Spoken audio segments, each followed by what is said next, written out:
From the City of Angels near the Pacific Ocean, good morning, good evening, wherever you may be across the nation, around the world. I'm George Norrie. Welcome to Coast AM. Later tonight, Giants. Here's what's happening. Here we go again. A deadly strain of avian bird flu has mutated and can now impact mammals, prompting experts to warn that humans are now playing with fire. Just a year after most of the world came out of a pandemic, news of the new strain of bird flu has sparked fears of a new one after 50 million poultry were slaughtered in Europe in the space of 1 year. And a new scientific study into the strain has shown that the avian flu has been transmitted from wild birds to a group of mink on a farm in a Spanish city. Jeez. The United States said it would supply Ukraine with 31 of its most advanced battle tanks after Germany broke a taboo with a similar announcement. Moves hailed by Ukraine as a potential turning point in its battle to repel Russia's invasion. The U.S. decision to deliver M1 Abrams tanks helped break a diplomatic logjam with Germany over how to best help Ukraine in its war with Russia, which hours earlier had condemned Berlin's decision to provide the tanks as a very dangerous move. Meta will be ending former President Trump's suspension across its platforms, which include Facebook and Instagram, in the coming weeks, according to a blog post from the company. In the blog post, Nick Clegg, the president of global affairs at Meta, said that Mr. Trump's suspension on both Facebook and Instagram will be lifted. Howard Bloom, the author of I Accidentally Started the 60s with us. Howard, what do you think of this? Whether you like his politics or not, I'm glad they aren't banning the guy. Well, here's the deal. Today, Meta's president of global affairs, as you said, Nicholas Clegg, announced that Donald Trump is going to be reinstated on Facebook and Instagram in the next few weeks. Trump's account was suspended for 2 years on January 7th, the day after the violent events of January 6th. Trump had the most followed account on Facebook.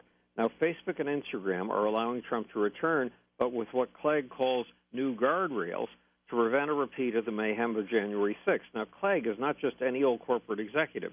He is the former Deputy Prime Minister of England. I have deeply personal feelings about Trump's return. I've spent 50 years fighting censorship. Yet in the last 6 years, the idea of freedom of speech has hit a snag. Some people are trying to generate insurrections on the Internet. Some people are trying to trigger an armed overthrow of the democratic system and of the Constitution. Some are trying to use freedom of speech to end freedom of speech. Even worse, some support the QAnon idea of the storm, a cataclysmic event in which Democratic congresspeople and senators will be lined up and executed, along with anyone else considered a part of the globalist pedophile elite. In other words, to repeat, freedom of speech is being used in an effort to end freedom of speech. The king of the insurrectionists is Donald Trump. Donald Trump is in my opinion, Donald Trump is a lifelong con man and criminal.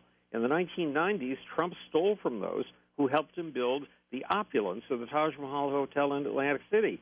He worked with over 100 contractors and agreed to pay them preset amounts for their labor.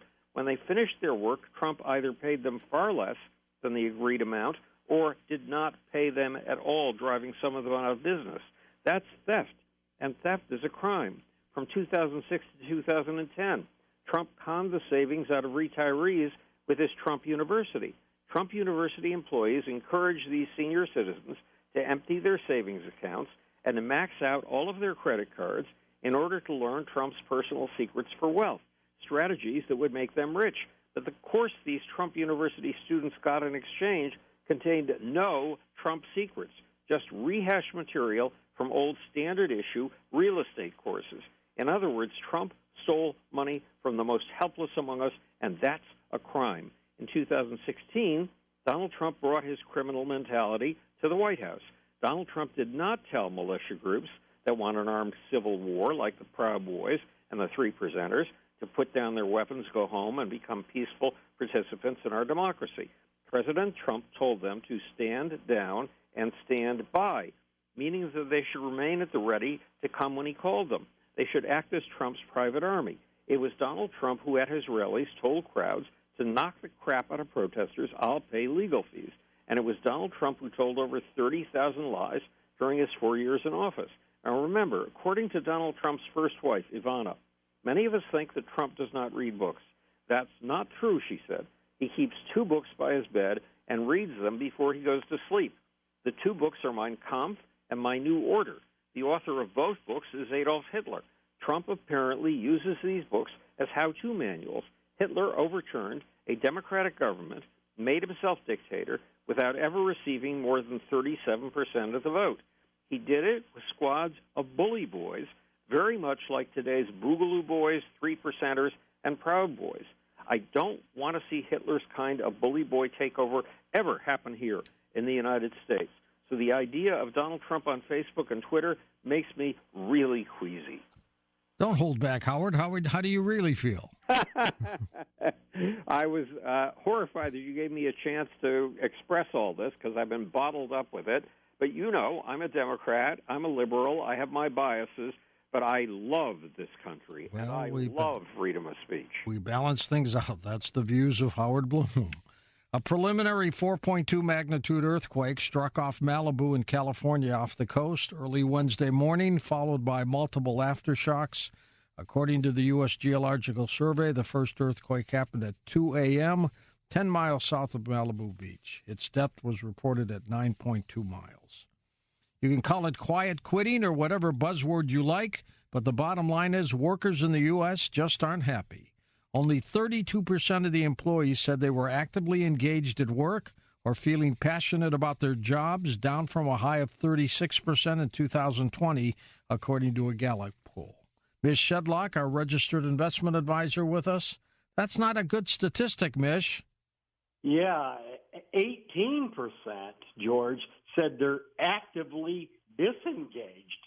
It means they're almost trying to get fired, to get unemployment, or they just don't care because they think, their job's not going away. And the other half of the workers are doing the bare minimum just to get by. That's what these surveys say. And we've talked about this before. One of the memes out there is called quiet quitting. There's another one that says act your wage.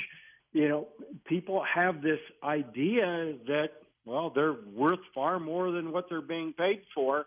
And George, I'm wondering if some of that comes from just disillusionment about not being able to afford a house. Our parents grew up, they bought a house, raised a family.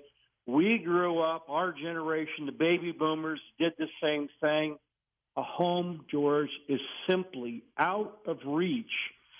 We're seeing, housing has collapsed, but that's home building has collapsed, but prices have not come down to where people can afford them, George.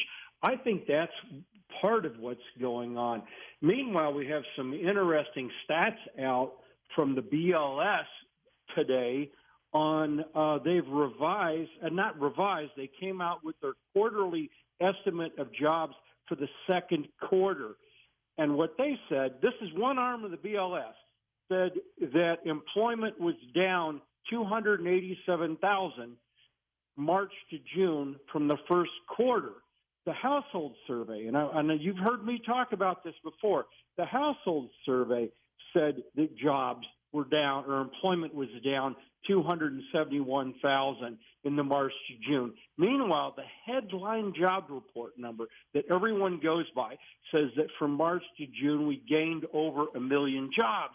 George, I don't buy that number. And we're looking at all these layoffs in the technology sector, Microsoft, Google, Amazon, across the line. Large corporations are shedding workers like mad. So something's got to give here, George, if people think they're indismissible at a time when employers are actively cutting jobs. And where are those high-tech workers going to get work? I don't know. A lot of them might have savings up in the technology sector. They had their stock options and whatever. Now the stock prices have fallen, but they've actually stabilized the last quarter. It's the other workers that are just struggling. And that's a third stat here that we can talk about here. There's a lot of extra part-time jobs out there. People are taking on second part-time jobs just to make ends meet. Yep. That's also part of the explanation, George. So jobs may be up, but full-time employment is down 400,000. People are working multiple part-time jobs. Very complex picture, George. Mish, we'll talk to you next week. In metaphysics, ontology is the philosophy, a study of being as well as related concepts of existence, becoming, and reality. It's pretty interesting, isn't it? In a moment, we'll be talking with the physicist Wolfgang Smith. His latest work is called Physics, a science in quest of an ontology. Next on Coast to Coast AM. And welcome back to Coast. George Norrie with you. Wolfgang Smith with us. Graduated from Cornell at the age of 18 years old with majors in physics, mathematics, and philosophy. He subsequently contributed a theoretical solution to the re-entry problem for spaceflight. And taking his doctorate in mathematics at Columbia, he served for 30 years as a professor of mathematics at MIT, UCLA, and Oregon State University. He then devoted himself to correcting the fallacies of scientific belief, focusing on foundational problems pertaining to quantum theory and visual perception by way of the traditional cosmology. The Philos-Sophia Initiative Foundation created a documentary on his life, The End of Quantum Reality. He's got several books out, including his latest, Physics, a science in quest of an ontology. Dr. Wolfgang Smith. Dr. Wolfgang, welcome. Well, good evening. Looking forward to this. 18 years old, and you majored in physics, mathematics, and philosophy? Yes, I was very curious as a youngster. You were a boy genius. I don't know about that, but when you are interested in something, you learn it and you overcome the difficulties. Absolutely. Give us your definition, if you can, Doctor, of ontology. Well, it is if you will, a branch of philosophy which deals specifically with the nature of being, and it distinguishes authentic being from other modes of existence which are often confused with being. So it is rather technical. It's a rather technical subject. Now, your life has been dedicated to the search for scientific truth through different kinds of pursuits. Tell us about your career in physics and mathematics. Well, my career in physics, properly so called, was very short and sweet in a way. At the age of 20, I had acquired a master's degree in physics, and I accepted the position at Bell Aircraft Corporation when was it, 1964. I'm a little bit bad on dates now. That's okay. But, for 3 years, I spent at Bell Aircraft Corporation as an aerodynamicist. So I learned aerodynamics on the job, and the particular problem that interested me was the so-called re-entry problem for space flight. And it's very simply this: if a spacecraft re-enters the atmosphere, it does so at enormous velocity, something like maybe 15 times the speed of sound, and crashing into the atmosphere at these velocities causes tremendous friction between the atmosphere that is being re-entered and the skin of the spacecraft, and that leads to heating, which, unless something is done, would vaporize the spacecraft.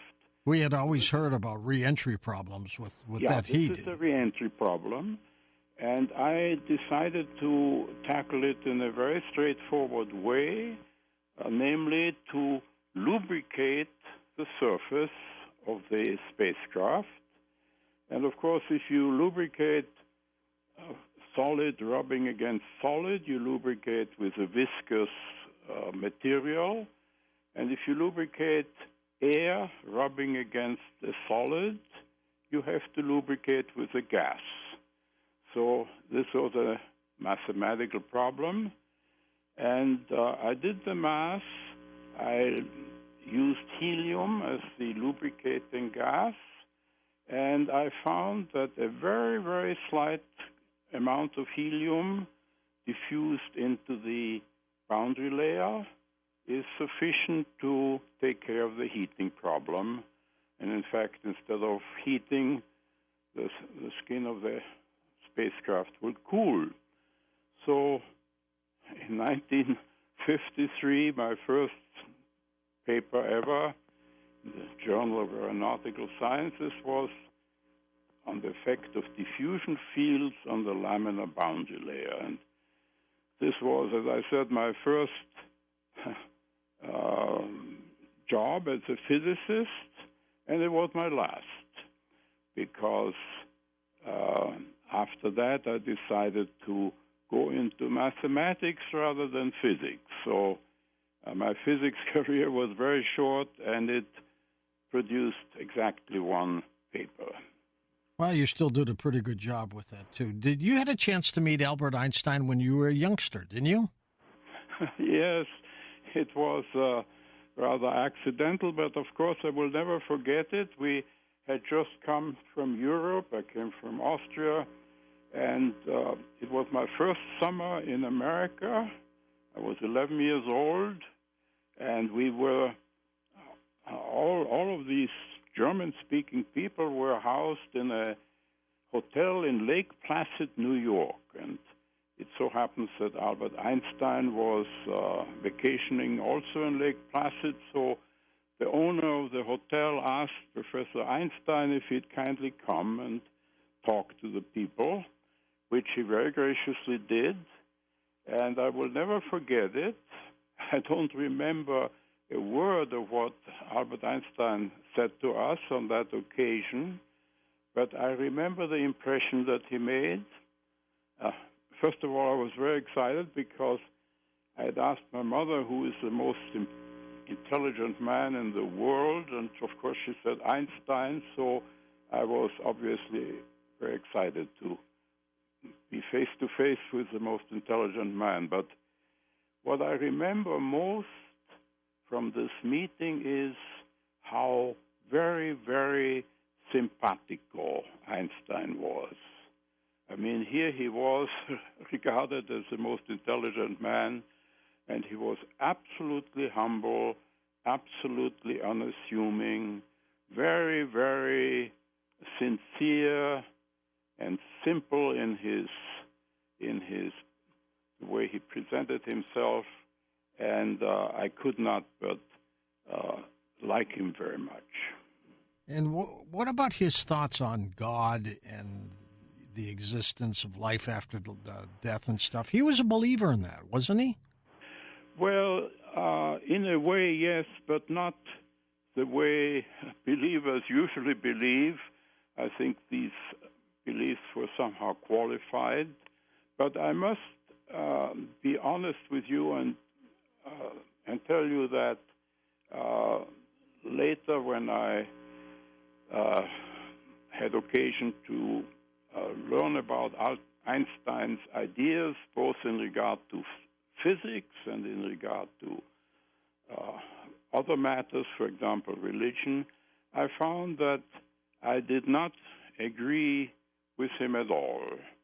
I have grave reservations about his physics, and I never really investigated very carefully his ideas about religious matters, but I doubt very much that we would agree. So you think he was wrong about the theory of relativity, for example? Yes, I do. Yes, I do. Definitely. That's pretty dramatic. Well, you know, the Einstein phenomenon is very, very interesting because everybody, including top-ranking physicists, will tell you, oh, yes, Einsteinian physics is the non plus ultra, and we believe it, and so on and so forth. And yet, when you begin to look into the details and look at the so-called experimental confirmations, which are said to be there, the closer you look, the more it all falls through. Stay with us, Dr. Wolfgang Smith. We're going to take a short break. We'll come back and chat more about your incredible work in a moment on Coast to Coast AM. And welcome back to Coast. George Norrie with you, along with Dr. Wolfgang Smith. His website is linked up at coasttocoastam.com. His latest book is called Physics, A Science in Quest of an Ontology. So, Dr. Smith, why do you believe Einstein was wrong? Well, his theory does not comport with quantum mechanics. And I think this is the main problem. And in fact, the 2022 Nobel Prize, in fact, was awarded to a bunch of experiments conducted quite a long time ago in the 70s and 80s, which were designed actually on the suggestion of Einstein himself. They were designed to check out whether Einstein is right or quantum theory is right in matters where the two disagree. And it so happens that all three experiments included in this 2022 Nobel Prize sided with quantum theory. I'm curious about your trip to India, Dr. Wolfgang, on meeting with monks, didn't you? Hindu monks? Yes. Tell me about this visit. How long were you there? Well, let me say that I began reading about the Vedic culture when I was quite young, and it was a dream to go to India. And finally, after getting my PhD in 1960, I managed to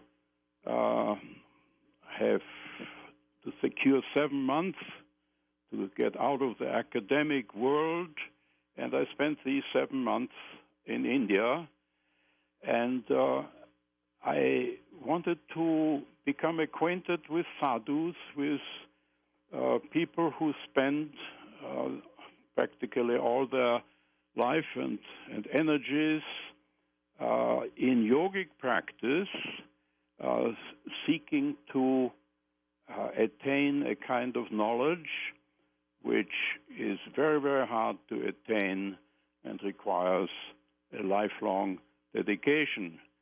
So after having read about these matters, I spent 7 months living with ascetics and, so to speak, observing them and using every opportunity I could to communicate with them.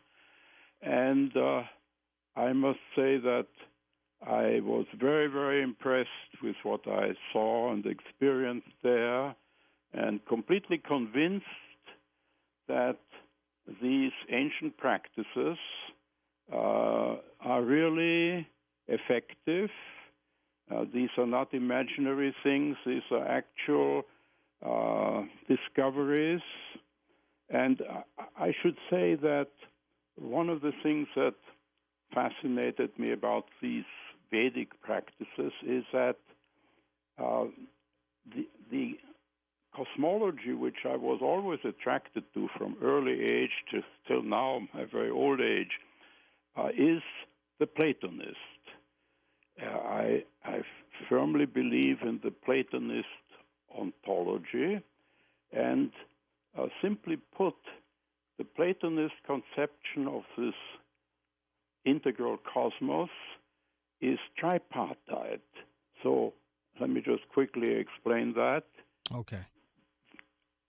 On the highest level, which the Platonists call the intelligible, I call it the aviternal. On the highest level, there is neither space nor time. So, of course, we can't really imagine that, but this is, so to speak, the ontological summit of the world. And then on the lower level of the tripartite division, we have the corporeal world in which we live and have our being. And that, of course, is subject to both space and time. And now, according to the Platonist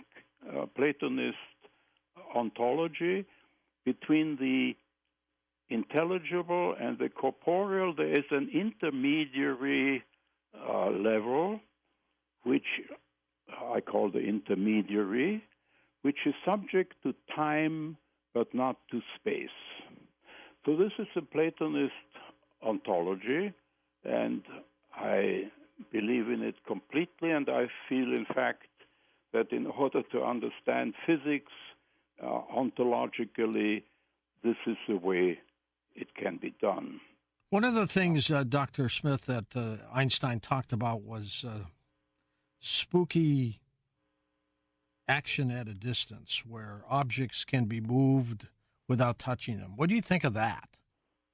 Well, that happens to be a fact, and in our quantum mechanics vouches for it, and the experiments definitely side with quantum mechanics against Einstein. But getting back for a moment to this tripartite Platonist ontology, it's exactly the ontology that you find in the Vedic tradition. And what fascinated me about these ascetics is that they actually were able to journey, if you will, from the corporeal up to the eternal, up to the intelligible, through this intermediary realm.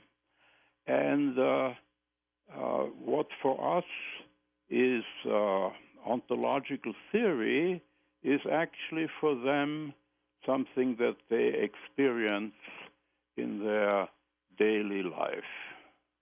You appear to me, and this is a compliment, that you seem to accept things beyond pure science that might exist. Am I correct there? Absolutely, yes. And it could be like consciousness, intuition, telepathy, all that. Well, the Vedic culture that I was lucky enough to experience for 7 months, I don't know how much of it is still accessible today. The world has changed a lot, but certainly I was able to vicariously experience that Vedic culture, and I was completely convinced at the end of it, at the end of my stay, that these men who completely dedicated their life to this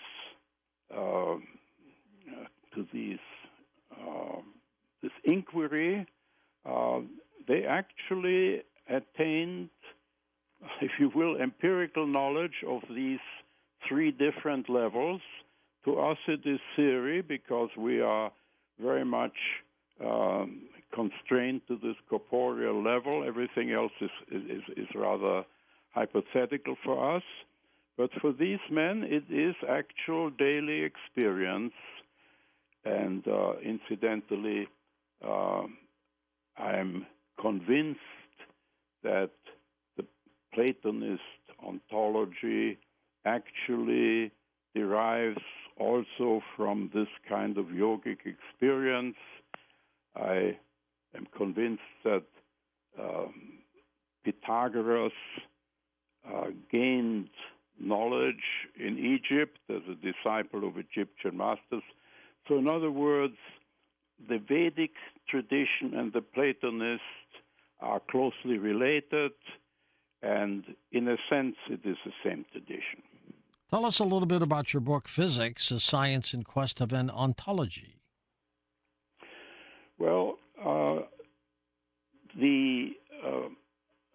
the big problem of physics today is to understand the distinction between classical physics and quantum mechanics, and in terms of the ontological ideas current today, this cannot be understood at all. It's the American genius Richard Feynman coined this term. He said no one understands quantum mechanics, and I think it is absolutely true that in terms of the contemporary ontology, it cannot be understood. The contemporary ontology, as I think everyone understands, is that the world, as it were, originates in particles, and these particles form aggregates, bigger and bigger aggregates, and through that aggregation of particles, you have corporeal entities and galaxies and all the things that we pick up with our instruments in the corporeal sphere arises through aggregation of particles. This is a contemporary ontology, and as I said, in terms of the contemporary ontology, you simply cannot understand quantum mechanics. Actually, you cannot understand classical physics either, but that's less obvious.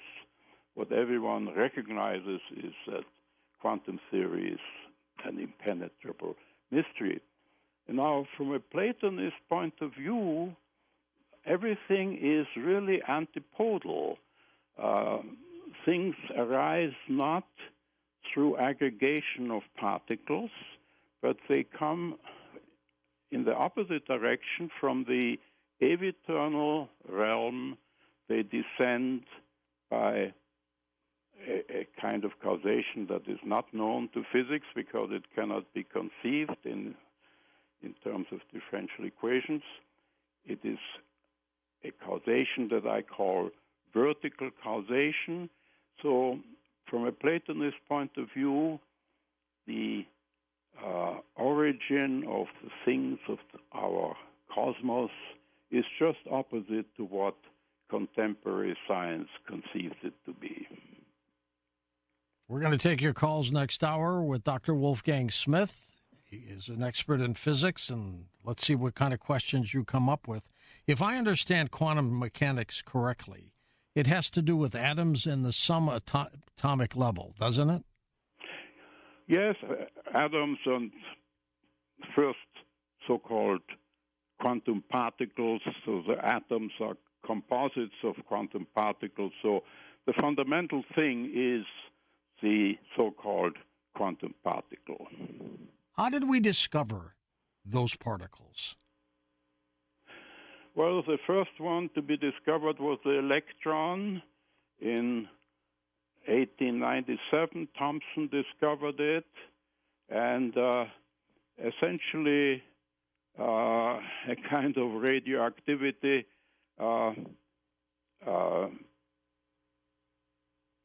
it is something that is measurable and detectable in, for example, photographic plates can detect these particles under appropriate conditions. So it is a detectable entity. If somebody truly understands, Doctor, these aspects that we've been talking about tonight, how can they apply it in their practical life? Can they?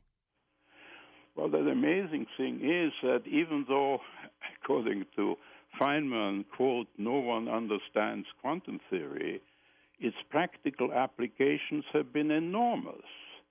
A great deal of contemporary technology is actually based upon quantum theory. So even though no one understands it in a certain sense, and I think that is really true,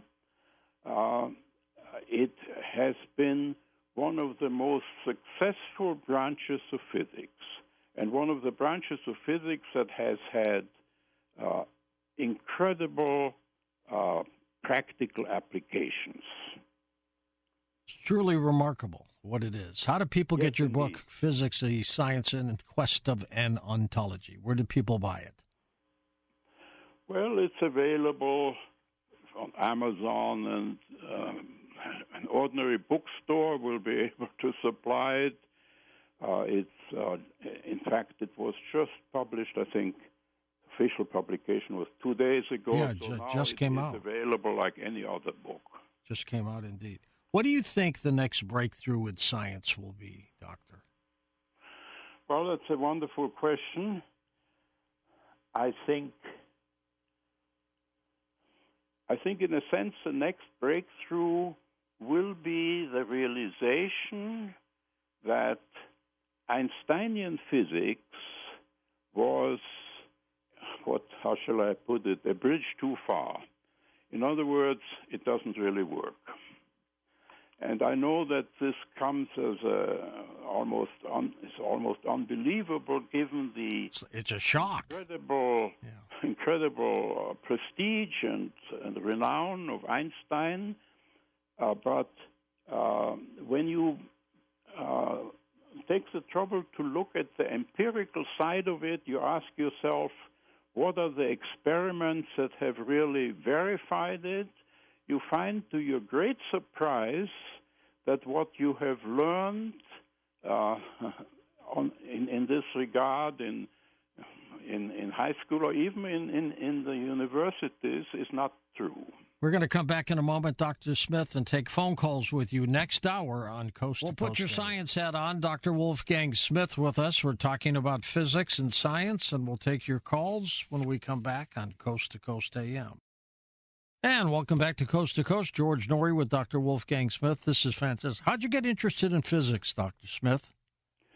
Well, I don't really know the answer to that, but I know that when I was 14 years old, I was thinking I had read popular books and I had these popular ideas of how it all fits together. And I was very much reflecting on these issues. So much so that when my mother called me down to dinner, I would say, I can't come now, I'm thinking. Well, you were thinking in the right way. Well, I hope so. Incidentally, I wanted to just add something to what I had said about Einsteinian physics. Sure. I was pointing out that it really leads to wrong results. But in this connection, I should point out that the famous formula E equals mc squared, you might call it the atom bomb formula, that people should know that even though Einstein deduced that from his special theory of relativity, this formula has nothing to do with Einsteinian physics at all. It can be derived just as well from classical physics. So this is an important point people need to remember. Otherwise, they will think that my claim of Einsteinian errors is just fantasy. Would he have argued with you if you told him you're wrong? No. Oh, I see. Well, I suppose he would have. So far as this formula E equals mc squared is concerned, 5 years before his death, in a book he pointed out that the formula was not relativistic in the sense that it can be deduced equally well from classical physics. Interesting. Let's take some calls for you. This hour is going to fly by. We go to Mike in Cleveland to get us started. Michael, go ahead.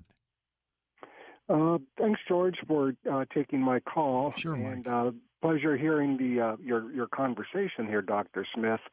I find it fascinating that you've tied together, I guess, philosophy, science with the physics and mathematics. So my question is, in your opinion, what do you think is, I guess, for lack of a better term, what is the common link, the common thread or concept between all those areas of study? Well, physics and mathematics, of course, go together in the sense that physics uses mathematics as its language, if you will. And philosophy, that's a very good question you raised. I would like to point out that underlying our contemporary views on physics, there is a philosophy which, however, physicists assume and sort of they learn it with their mother's milk, so to speak, without being aware of the fact that this is philosophy and not just obvious. And let me point out what this fundamental belief is. The fundamental belief which physicists, so to speak, accept unconsciously without realizing that this is indeed philosophy is the idea of bifurcation. That means the idea that the universe splits into two parts. There's an external part consisting of res extensa, so extended objects, and all the rest, all that is not a res extensa, is what people call a res cogitans, or thing of the mind.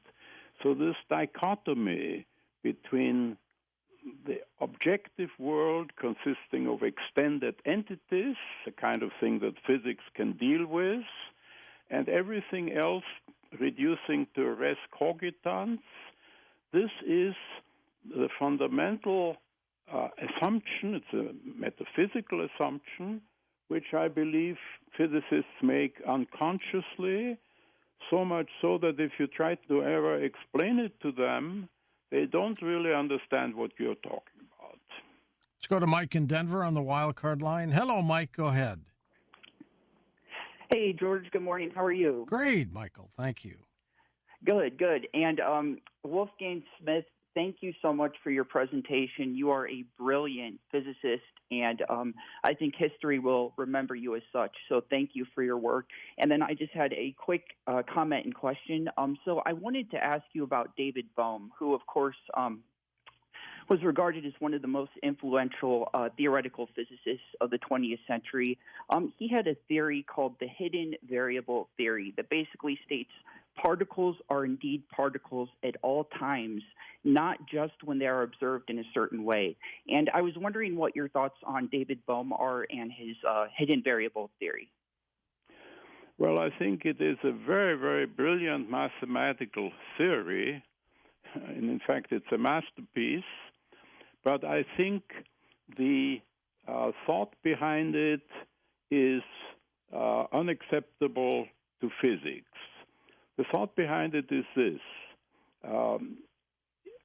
David Bohm was upset with the division that quantum mechanics makes between a quantum system on one side and the rest of the world on the other. And so he wanted to essentially reduce quantum physics to classical physics through these so-called hidden variables. And as a piece of mathematics, it's absolutely brilliant. But let me just say that there are deep reasons why, from a standpoint of physics, it does not work and it cannot work. Next up, we go to Jason in Los Angeles. Hey, Jace, go ahead. Hey, how you guys doing tonight? Great, thank you. Very good. Well, I have a question for you, Dr. Smith. You know, I just got off work and I jumped in the car and I put the show on and I heard you talking about the three different realms, you know, as I understand it, of existence.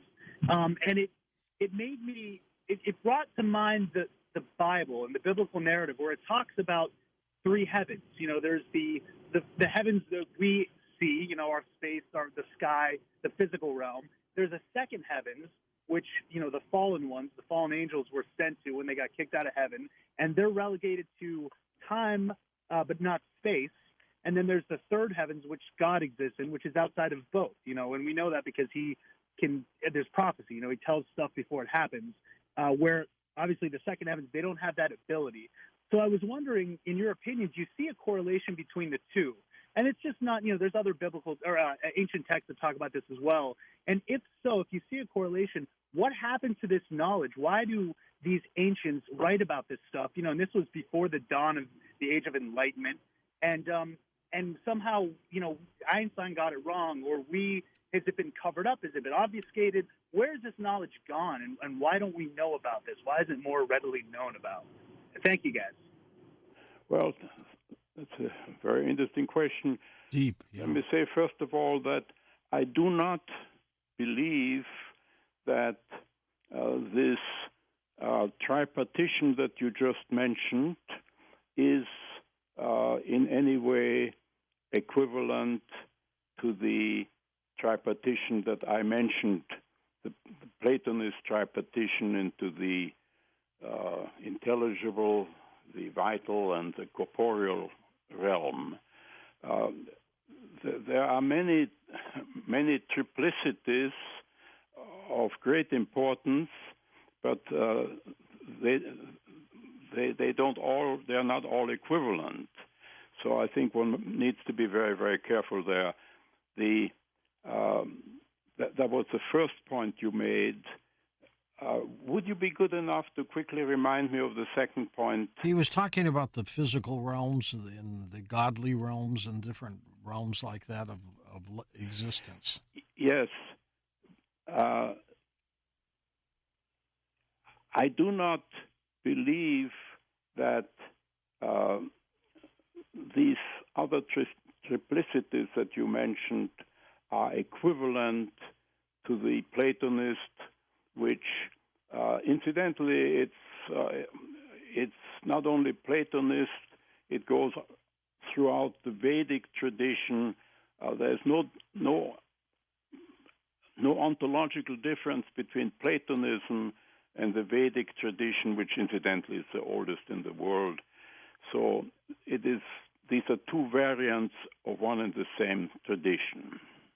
Absolutely. Next up, James in San Diego, first-time caller. James, take it away. Yes, thank you so much. Good evening, George. Thank Good you. evening, Dr. Smith. Hi. Yeah, I have a question about Schrodinger, what your thoughts are on him, and also when do you think physicists will actually understand the realm of quantum mechanics, where science and the mystical realm finally unite? When do you think they will know it better? Thanks so much. Well, in one sense, of course, scientists, physicists understand quantum mechanics perfectly, in the sense that they know how to use it, they know how to calculate the things that are calculable via quantum physics. And in fact, a great deal of contemporary technology rests upon quantum physics.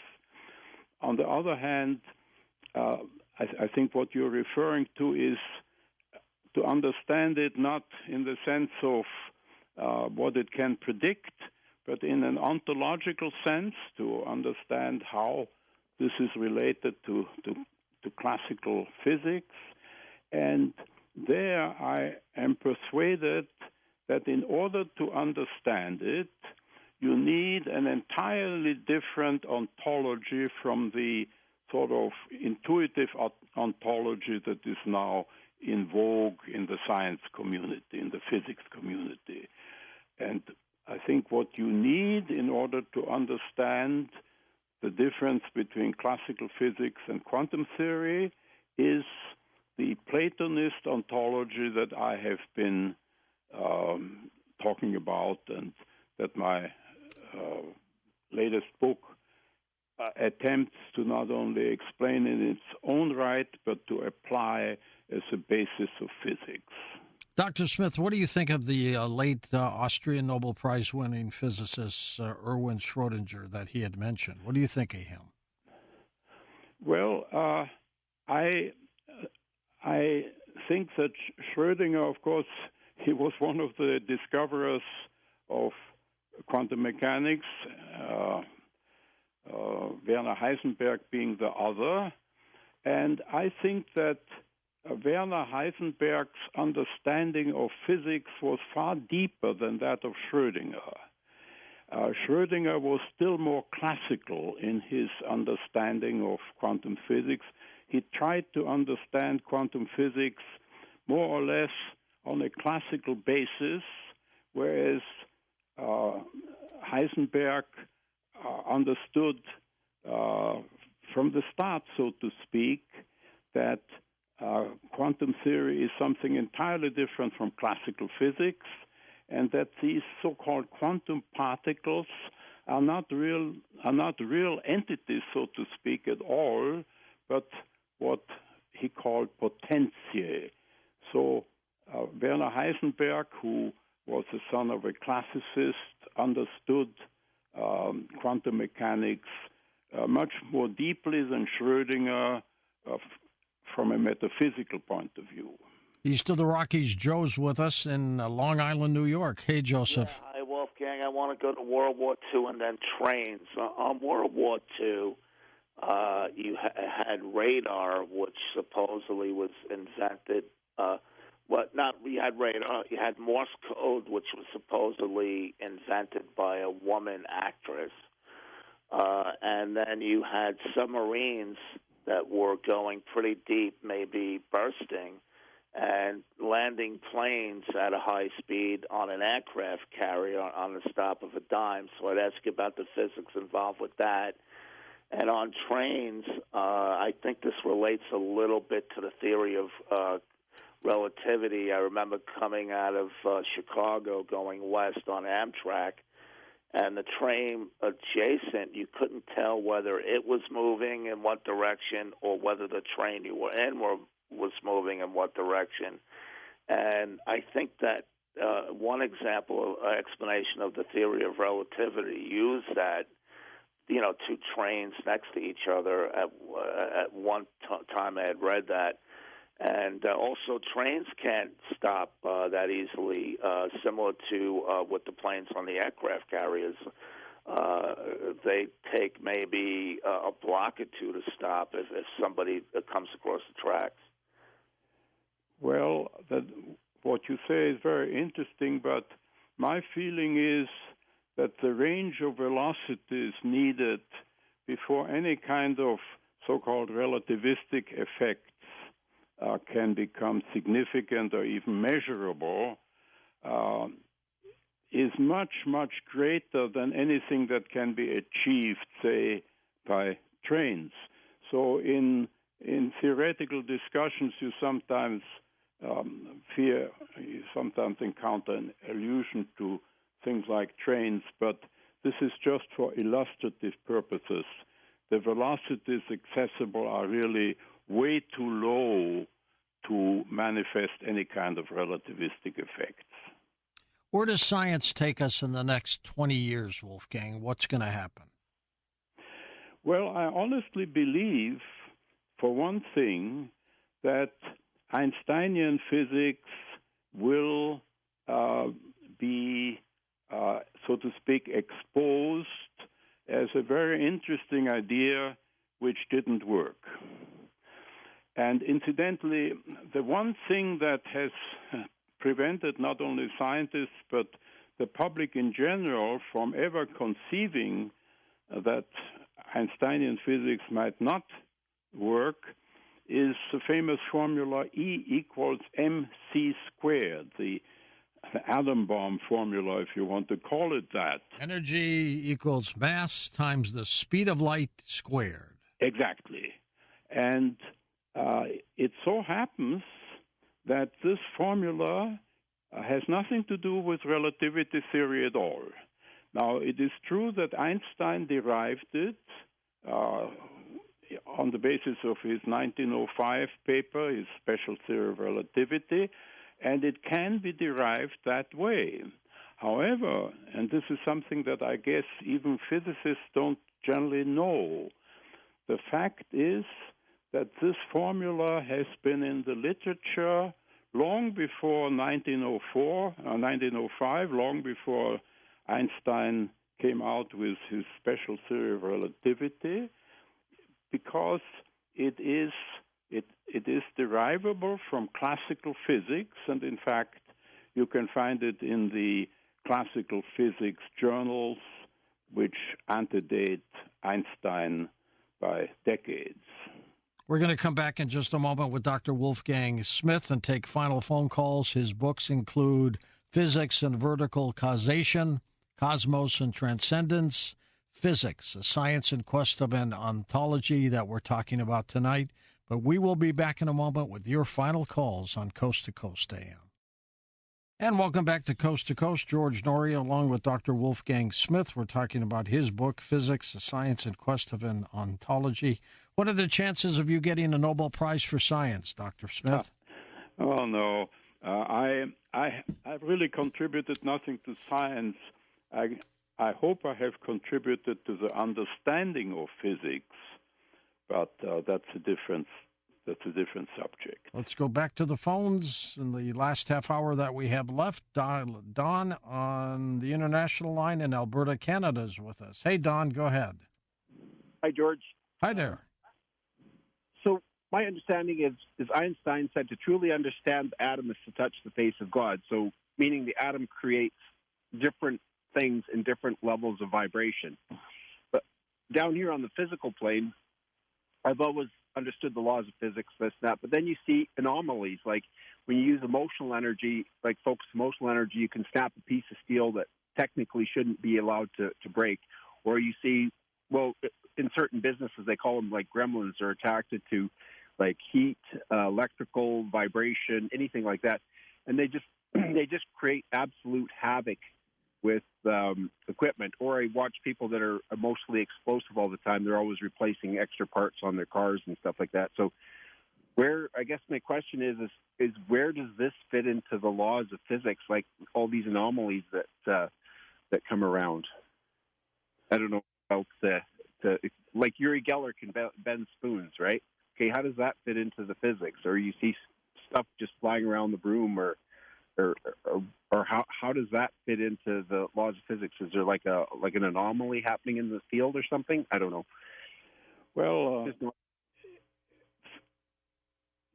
in different domains, different physical theories apply, and so every physical theory is really, in certain respects, limited to various orders of magnitude. For example, when orders of magnitude become sufficiently small, you transit from classical physics to quantum theory, so the entire picture changes. So I surmise what you're referring to are these changes from one kind of physics to another, which occur at certain boundaries. And you don't have to be a physicist to read your book, by the way, do you? Oh, definitely not. In fact, any child can read it, I believe. It's very, very simple. There are no equations in it, and the philosophical ideas are very simple because they're very, very basic. Let's go to Joe in the Bronx. Welcome to the program. Hey, Joe, go ahead. Hi, George. How are you? All righty, Joey. Thank you. Good. Wolfgang, I wanted to ask you about time travel. Do you believe time travel is possible, and in what physical construct would time travel manifest itself? Well, to be honest with you, I know very little about time travel, and the little that I know leads me, perhaps incorrectly, to conjecture that there really is no such thing. What about extraterrestrial life? What do you think? Well, that is a different question altogether. Sure. And I personally am very skeptical about extraterrestrial life because I am very deeply influenced by the Bible, the Judeo-Christian scriptures, and based upon that, I would not expect there to be extraterrestrial life. You think we're alone in the universe, this vast universe? Yes, but man is something very special, and I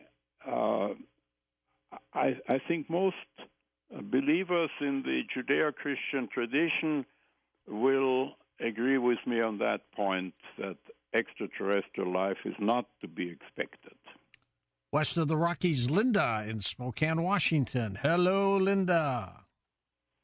Hello, George. I can say good evening because it hasn't struck midnight. Anyways, before I get started, I think God is an alien, and I think he spliced us with 62 cells. Anyways, I just wanted to say that Jesus, that wasn't his real name, Constantine, named him that when he found out who he was. Anyways, Jesus was whisked off to India and studied the Indian beliefs and traditions and was very, very learned in all that Dr. or Professor Wolfgang is talking about. Thoughts on that, Professor?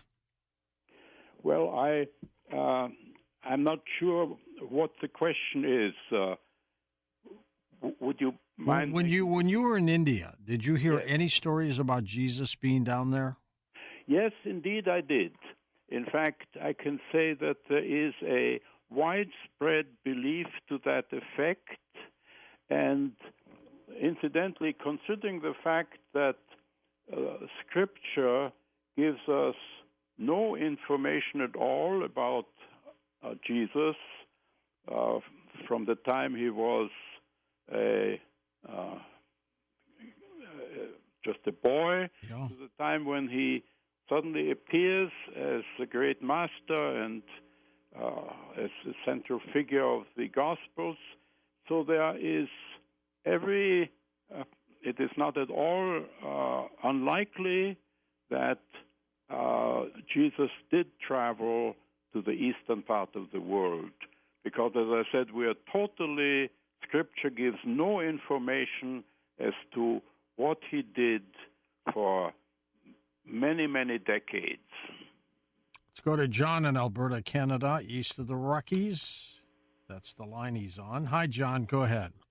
Hi. How you doing tonight? Great. I'm just curious if, like, harmonics plays a role in the physical world. Does it also play a role in the quantum physical world? Like, if you match harmonics, is it the sound or the vibration of the quantum world, the molecular world, can you move within that vibration or pass through it, because nothing is actually touching? So if you're able to match molecule vibration, can you move through things or move in time and space, I guess? Well, it's really a mathematical fact that almost any kind of periodic signal can be expressed as a sum of harmonics, so-called Fourier series. So we're talking mainly mathematics here. This resolution of complex motion into sinusoidal components. This is just applied mathematics. What are your thoughts on the pyramids, Wolfgang, in terms of what their purpose might have been and how they were made? It's a very, very deep question, and I think we would just be guessing. But the fact of the matter is that there seems to have been a very, very highly advanced culture in ancient Egypt, and I forget if I mentioned this in our conversation this evening, but the fact seems to be that Pythagoras already traveled to Egypt as a young man and spent years there as a disciple of an Egyptian master, And then, of course, he brought back this tremendous philosophical school, which is essentially the same as the Platonist school. So this gives us an idea that the intellectual and spiritual culture of Egypt in those days might have been very, very major. Let's go to Walter in Pennsylvania. Hi, Walt. Go ahead. Hi, George. George, Dr. Smith is a terrific conversationalist. I want to express my admiration for him. George, as I've often said, science has to replace religion if we are to survive on this planet. And I'd like to propose a trinity of science. I was wondering what Dr. Smith would think of it.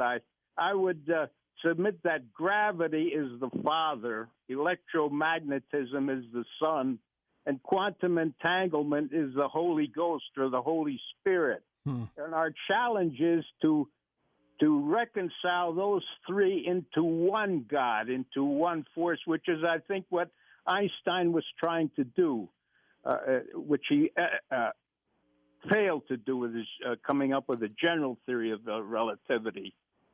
He died at age 76 in 1955. So I think that quantum mechanics is much more amenable to the idea of dark matter, that Einstein was so dependent upon this idea of space-time, of empty space. But quantum mechanics tells us that in reality there is that space is in itself an illusion, that it's filled with this dark matter. So I was wondering what Dr. Smith would think of that.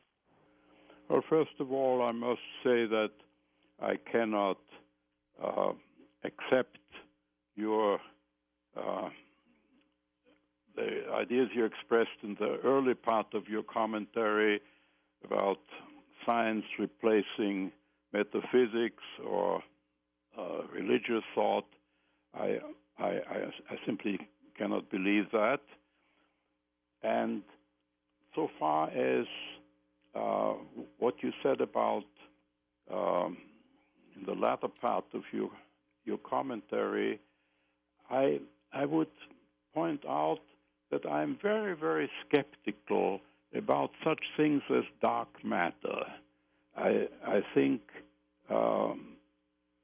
what happened is that people tried to develop a cosmology based upon Einsteinian physics, and it didn't work out, and so they introduced auxiliary ideas pulled out of thin air to make things work, and this has given rise to a whole series of ad hoc conceptions.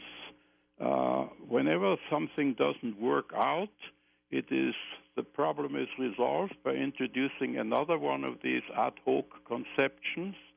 And so I would not be surprised if before long scientists will recognize that this whole line of development culminating in this relativistic astrophysics has to be abandoned, that it is simply not correct.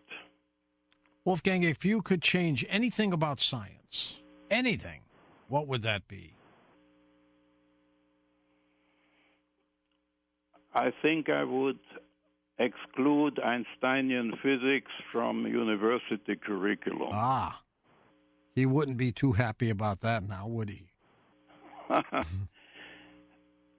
I greatly admire Albert Einstein as a human being, but I have the feeling that in science he missed the boat. Is there a physicist who you believe did not miss the boat?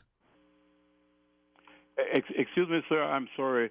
Could you say that again? Is there a physicist who you believe did not miss the boat? Oh, many, many.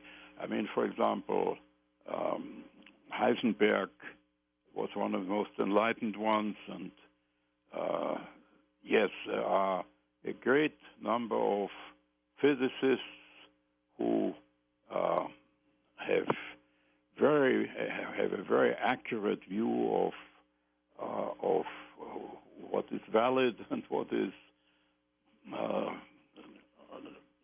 going into the imaginary, and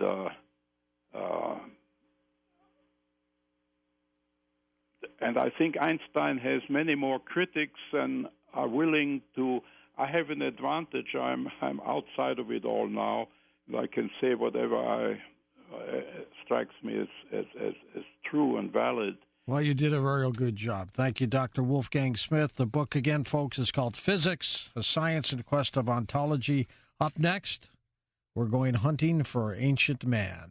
Kennewick man and ancient one are the names generally given to the skeletal remains of a prehistoric Paleo-American man found on a bank of the Columbia River in Kennewick, Washington, on July 28, 1996. It is one of the most complete ancient skeletons ever found. Radiocarbon tests on bone have shown it to date from 8,900 to 9,000 calibrated years before present. But it was not until 2013 that ancient DNA analysis techniques had improved enough to shed light on the remains. That's just one of the subjects we'll be talking about with Mark Carpenter in a moment on Coast to Coast AM. And welcome back to Coast to Coast. George Norrie with you, Mark Carpenter with us, anthropologist, explorer, author. A couple of his books are on his website, markacarpenter.com. He has worked on Mayan archaeological excavations on the Yucatan Peninsula. He has analyzed prehistoric Mexico. He's spent years living alongside various Native American tribes and Polynesians in North America and Hawaii, studying their ancient traditions. And his expertise is of human origin paradigms, and he is considered a rogue cultural scholar, accusing the scientific establishment of conspiracy to distort human history. Mark, we're going to talk about that, but welcome to the program. Well, thank you so much for having me. I really appreciate it. Looking forward to this. How did you get involved in anthropology and archaeology? Well, it went back to my childhood.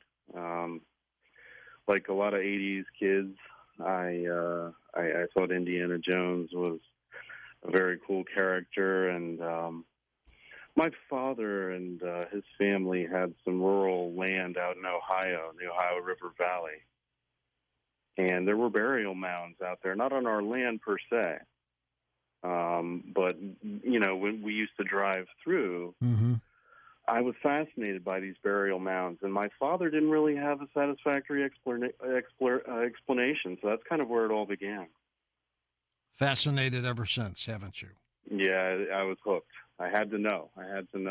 Let's talk about the Smithsonian. Tell us about that. Is it kind of like a depository of all the old relics, or what is that place? Yeah, that's a good question. It masquerades as this beacon of education. That's what we've always been taught that it is, and that's easy to believe because that's what we wanted. We want it to be that. And it should be. You know, a society like ours should have that. But that's not the reality. The reality is institutions like the Smithsonian, particularly the Smithsonian, were founded, you know, by elites, the secret society, frat boy types. And they were building a nation. And what it really became, or what it really is a beacon of their version of human history that they want us to learn and right. and think about. Yeah, they collect the artifacts and the remains and the art and the culture and the relics and everything. And they may draw their own conclusions behind closed doors, but as far as they're concerned, it's a mechanism by which the few control the many. They like this divide of information and knowledge. They think of it as their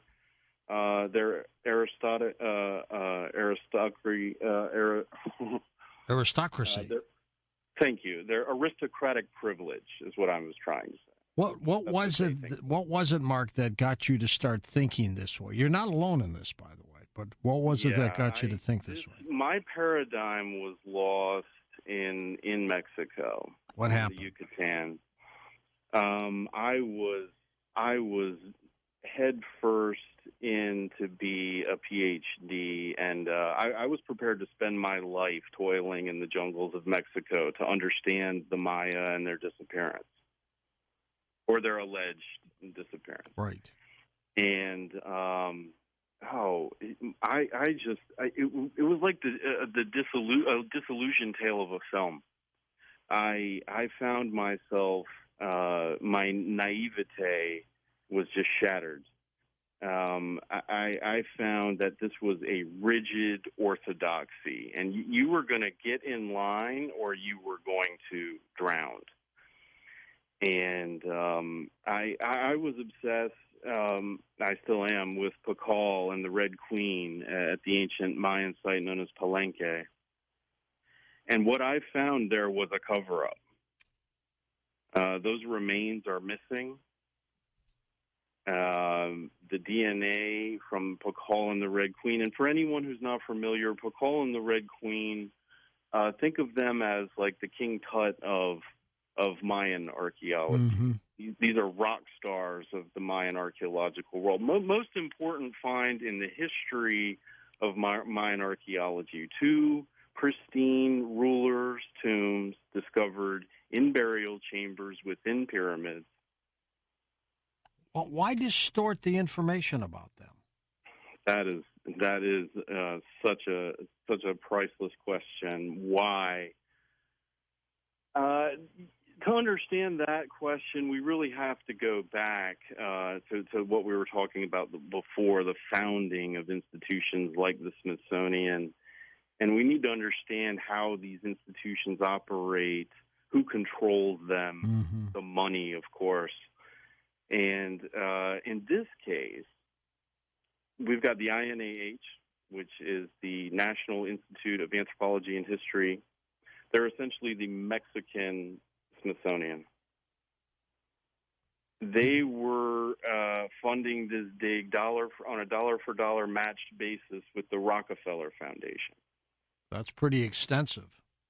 Yeah, and the Rockefeller Foundation and the Smithsonian and National Geographic and UNESCO, these are all tentacles of the same creature. And so back to the question, why distort this? Well, because it impacts the human history narrative, which they want us to believe their narrative. Yes, exactly. You see, they're you can trace this back. A good crystallization of this you can trace back to John D. Rockefeller. He essentially founded the Board of Education.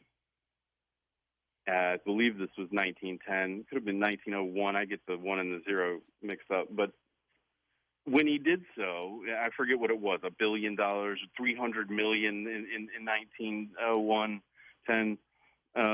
Anyway, he said, he's known for this quote, I don't want thinkers, I want workers. Mm-hmm.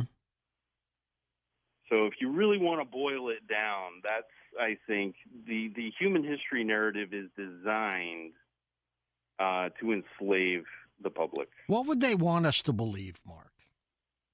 Oh, well, they like their social Darwinist narrative that I think most people kind of in their hearts do believe, that we are the product of evolution.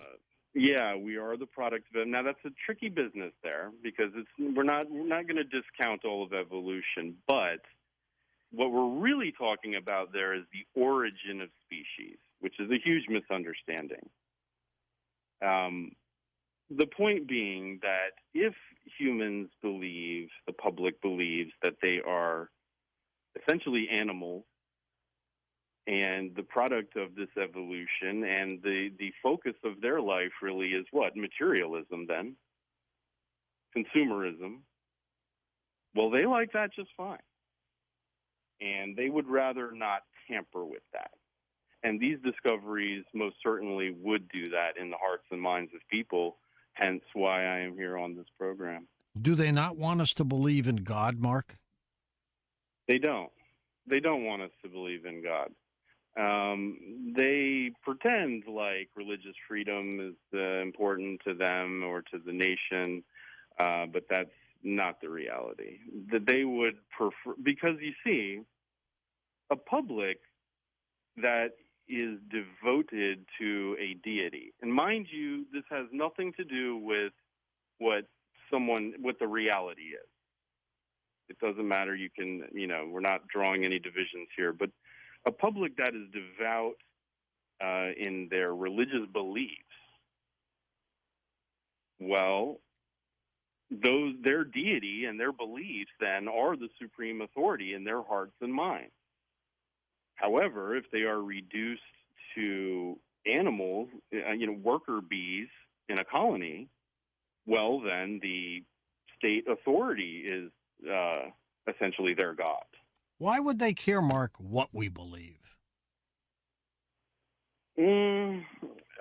Because they care about their delusional empires. Power is the simple answer there.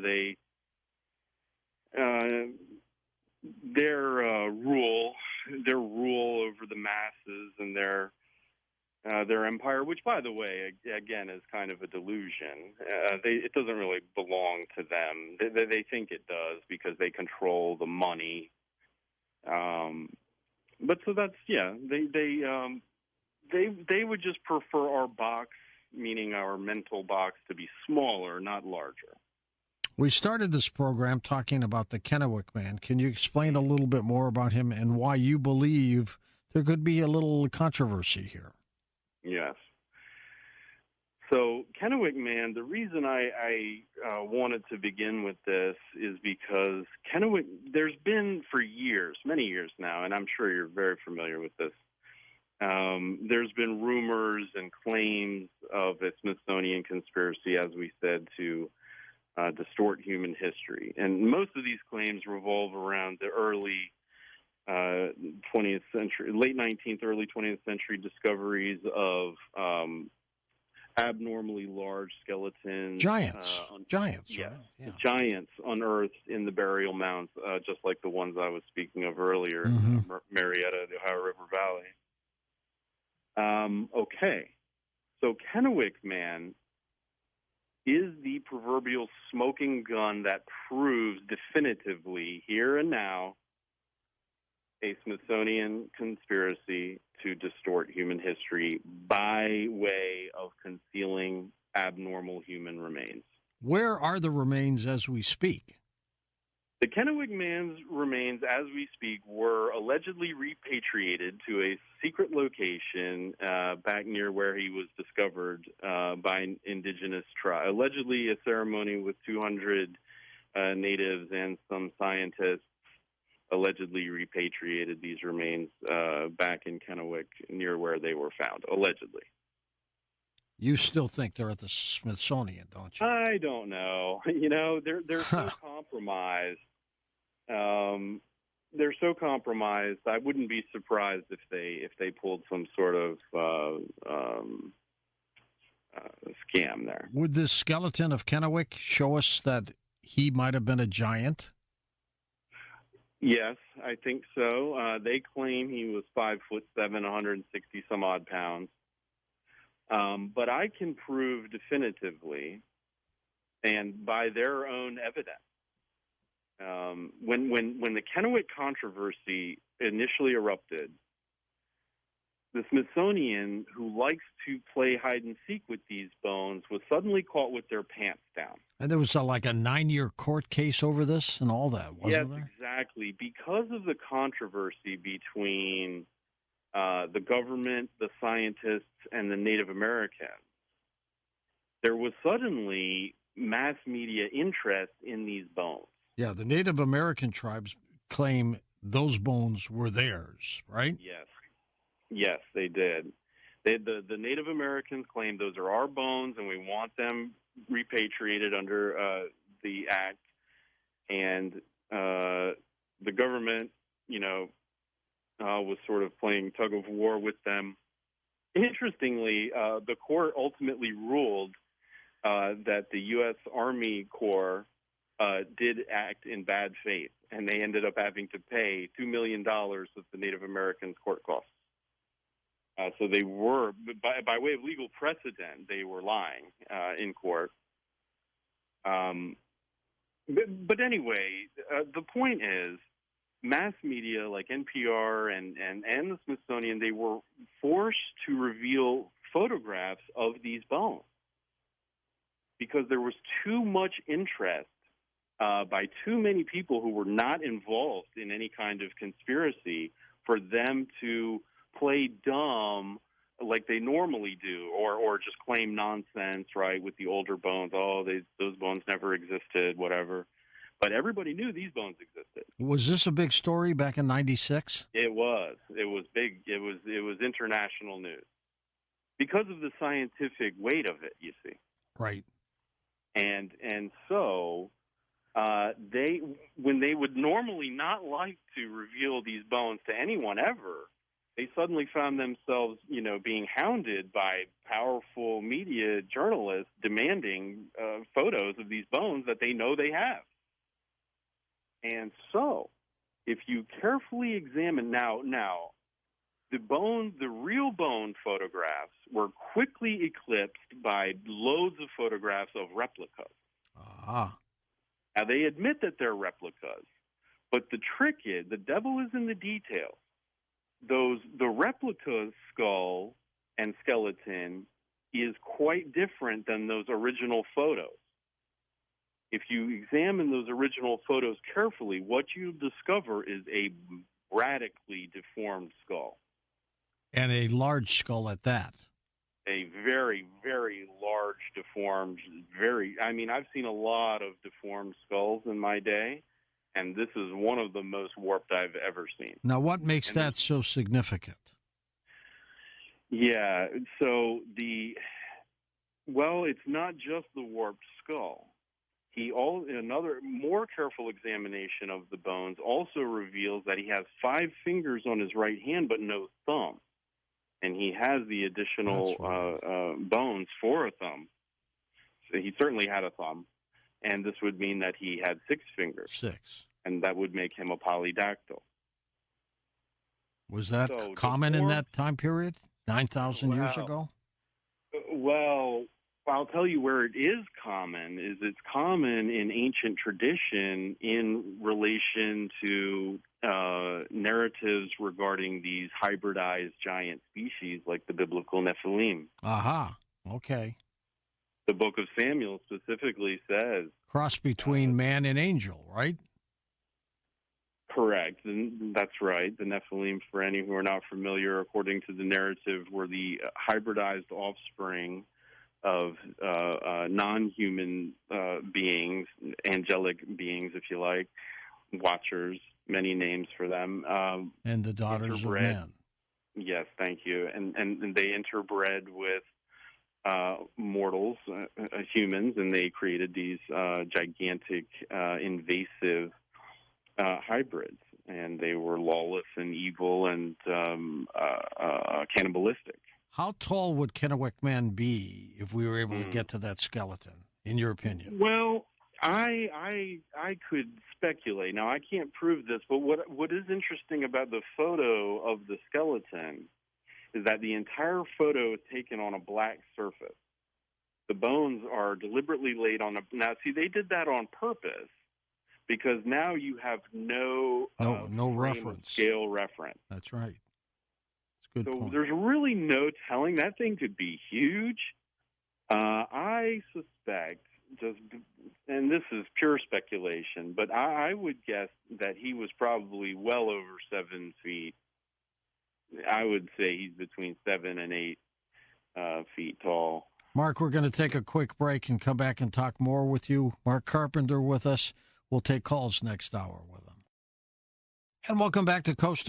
George Norrie along with Mark Carpenter as we are talking about ancient history and ancient man. Mark, is perhaps one of the reasons why they create this conspiracy cover-up is because they don't want to validate the Bible? I would say that's definitely a factor. Absolutely, yes.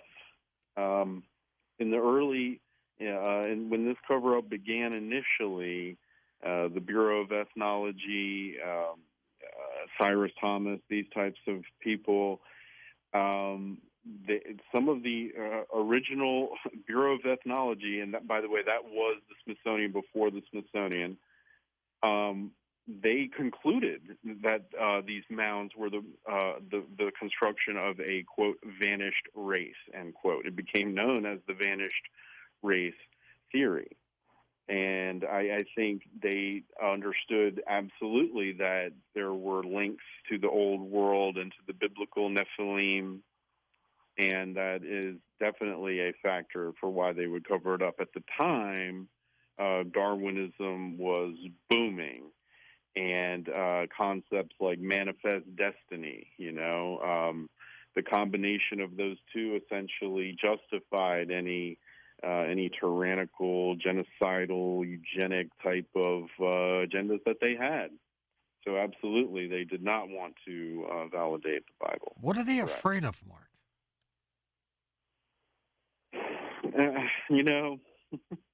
There's a biblical passage about how the guilty run when no one's chasing them. And, that's not verbatim the text, but that's the essence of it. And it's something similar to that. For the common person, we have a hard time fathoming why they wouldn't just operate above board. Why, you've got all this money and power in your empire, Why cover it up? It's a great story. Yeah, why? Yeah, right. I know. You would think like people in the Smithsonian, but again, this comes down to privilege. I think you'll find these people understand the value of information and the power of knowledge.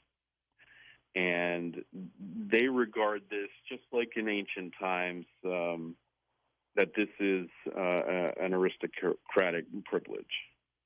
And so, these secret society types and their skulls and their bones, they would prefer this knowledge be their exclusive domain. What about the teeth? And the public just be the worker drones. What about the teeth? Yes. Okay. So another discovery in 2008 in Siberia, in Denisova Cave, a tooth was discovered. Now, you can see this tooth is on my blog. You can also see it in the published photo the Smithsonian published of it in their article. The title of the article is something, there's a link, I believe, on your end. The title is something like Huge Denisovan Tooth Reveals New Human Ancestor. Now, this tooth is monstrous. This tooth is nearly double the height, width, and diameter of an average Homo sapien molar. It's like a shark's tooth almost. Well, when they initially discovered it, they thought it had to be an extinct bear's tooth, like this extinct species of cave bear that was enormous.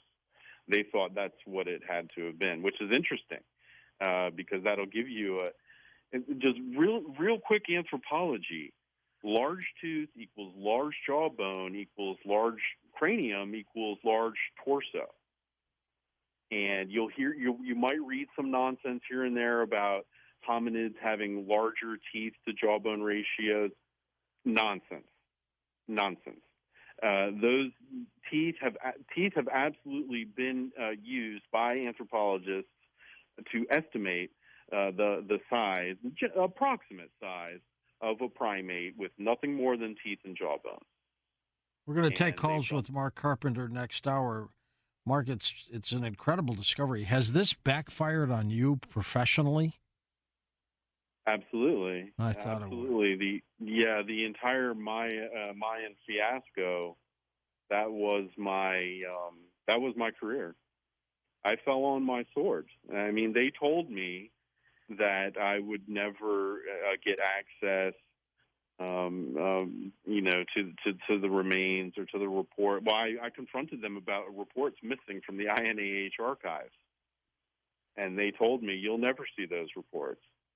And when I realized how corrupt the system really was, I knew I was just going to have to go it alone. They basically wanted you to back off, didn't they? Oh, well, they offered me a job. They tried to bribe me first.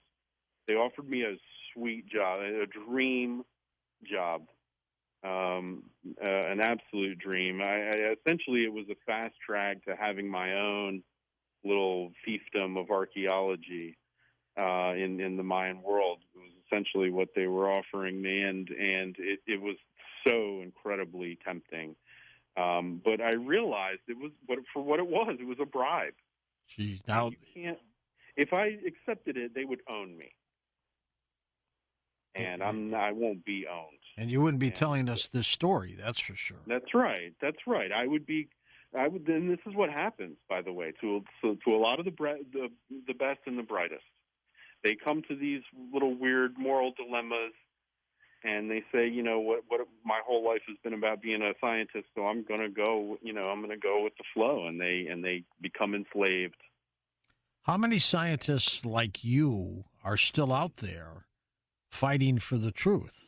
We're an endangered species. That's what I would think. In an ever more consumer material expensive world, people are not trying to rock the boat with their careers, and they love. Most of them, they either, they're either scared of losing their career, or they actually drink the Kool-Aid and think that it's, What other secrets are out there, Mark? Well, that Denisovan tooth proves definitively, Kennewick Man proves definitively that the Smithsonian is orchestrating a cover-up of ancient deformed remains. The Denisovan tooth proves definitively that giants existed. I mean, how big would a giant have to be to match that tooth? That tooth is really huge.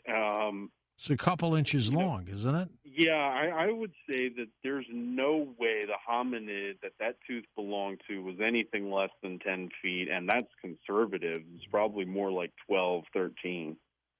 And I can't even begin to imagine what its musculature frame was like, because these things it's robust. The volume of it is more impressive to me than the height, and the height is insane. And I'm gonna, we might as well just take this a bit further. I doubt they're extinct. Where are they? Well, now, extinct, no, but relic population, yes. I would say, we have explored less than, of all the subterranean cave systems on Earth, we have mapped maybe 1% of them. And of the map, it's why we can't I'm find sorry, Bigfoot. I said that. I misspoke. We've discovered maybe 1% and mapped maybe 1% of the 1%. And you can also look at theories like Hapgood and Jules Verne discussions about the hollow Earth. I suspect their relic population that was nearly obliterated by Younger Dryas event and Homo sapien competition, right, which is where all these conflicts in the narratives come from. David and Goliath, Beowulf and Grendel, so on and so forth. I was going to just ask you about David and Goliath. He truly slayed a giant, did he? I think so. I think so, because you see, the narrative by itself is easy to dismiss. A giant, and the Book of Samuel goes on to discuss Goliath's relatives, and this is where we find the passage about polydactyly. He says, a huge man of giant stature with 6 fingers on each hand and foot, 24 in total, and he was born of the Nephilim, born of the giant. That's very interesting, because they're saying he's not Nephilim per se. He's a descendant. So he's a hybridized descendant.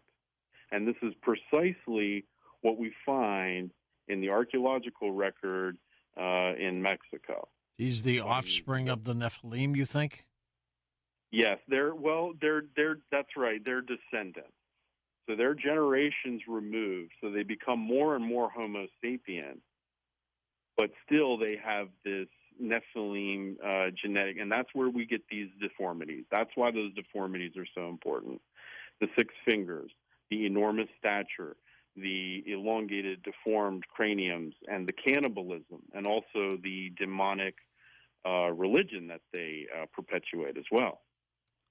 We're going to take your calls next hour with Mark, so get ready to make the call as we talk about these ancient civilizations and share your thoughts on that. It's truly remarkable. Will we ever get the answers public? I'm working on it. My research is I've uncovered a lot. I can prove quite a bit definitively. It's going to take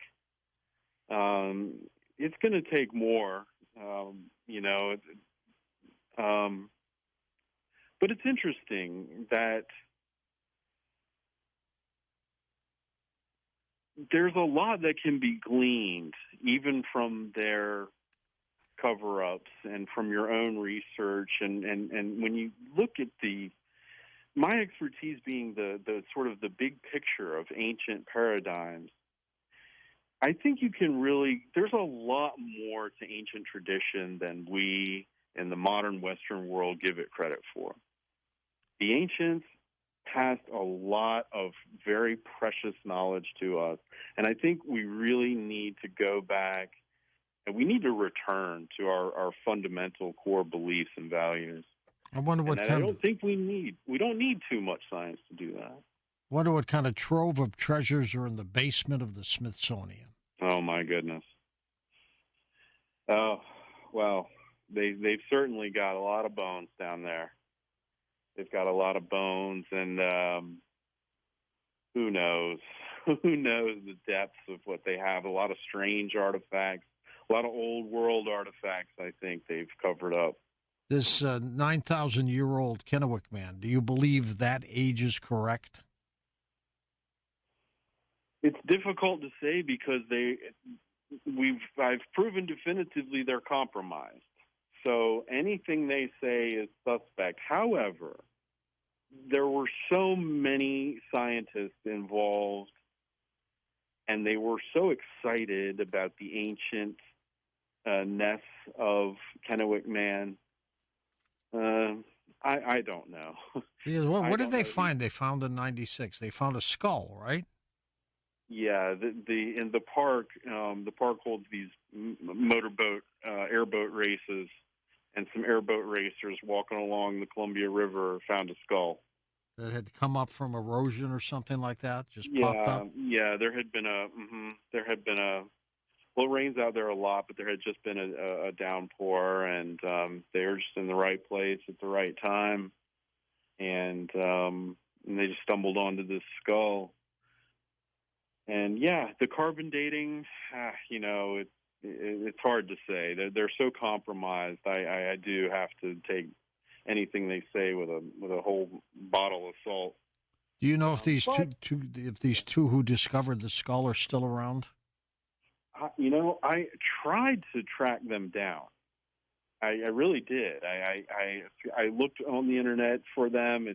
I couldn't really find them. Can't find them. I'm not a bounty hunter, but they're out there probably. It was only 27 years ago, right? Yeah. Hey, if you guys are hearing this, I'd love to chat with you or call us. Yeah. William Thomas and David Deasy. That's right. Interesting discovery. Well, what's next, Mark? What happens next for you? Well, I think it's important. I want to talk about the depths of this cover-up because it goes much further than distortions of bones and history. This is modern day, and we're talking about missing people. These abnormal finds correlate with modern-day clusters of missing people. And it also relates to national parks and UNESCO. If a place has been deemed a UNESCO World Heritage Site, then you can automatically know that no authentic research is coming out of there It is the kiss of death of archaeological investigation. But most importantly, you should be aware that there might be ongoing phenomena, dangerous phenomena. Dangerous in what way? Well, people go missing in these national parks. Well, that's right. David Paulides has done a great job working on that. Yes, and I believe I have solved his mystery. What do you think happened? Well, I think they're being abducted. By? I think by these Nephilim descendants who continue to live on hidden in these areas. But nobody hears screams or anything like that. Well, what we have to understand is these Nephilim descendants, while human, are not Homo sapien. And when you have those kinds of wild cranial capacity, evolutionary anthropologists directly associate cranial capacity with cognitive ability.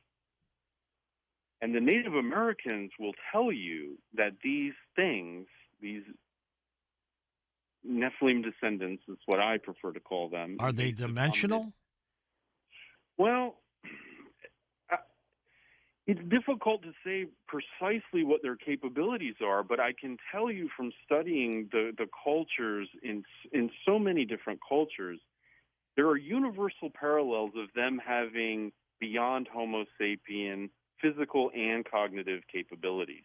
Mark, we're going to take a quick break. We'll come back and to talk more about this and take phone calls. And welcome back to Coast. George Norrie with Mark Carpenter. Mark's website linked up at coasttocoastam.com. He has stuck his neck out to study ancient traditions and human expertise. What would you say, Mark, has been the most fascinating aspect of what you do? That's I would have to say the most fascinating aspect to me is the profound irony of how cutting-edge scientific discoveries and technology have, for me personally, pointed me back to ancient tradition. Interesting. In other words, science validating ancient tradition is just incredible to me, and it's been a journey. I'm the sheep who found his way home. Now, you were talking about how you believe some of these entities are grabbing people like David Paulides has theorized in state parks and stuff. What do they do with the people? Kill them? Eat them? What do they do? I was going to say, I'm afraid it's the worst imaginable. Yes, they're eating them. In the case of the upstate New York disappearances, like Tom Mezek and Fred Drum, these are some of the most recent disappearances. Huge searches, found absolutely nothing, disappeared 40 miles in 10 days from each other. They took the whole gigantic search party and moved it 40 miles south with an identical result. 2 elderly men gone. Poof. The point I would like to make about that is this area is known by the Ojibwa tribe to harbor the Wendigo. And the Wendigo, by their own description, is an emaciated giant cannibal. And I noticed that these 2 disappearances, and quite a number of them, occur in early winter. In this case, it was November, and a lot of the area where a lot of this occurs is in the Adirondack Mountains. Well, Adirondack is an ancient Native American word that means bark eaters.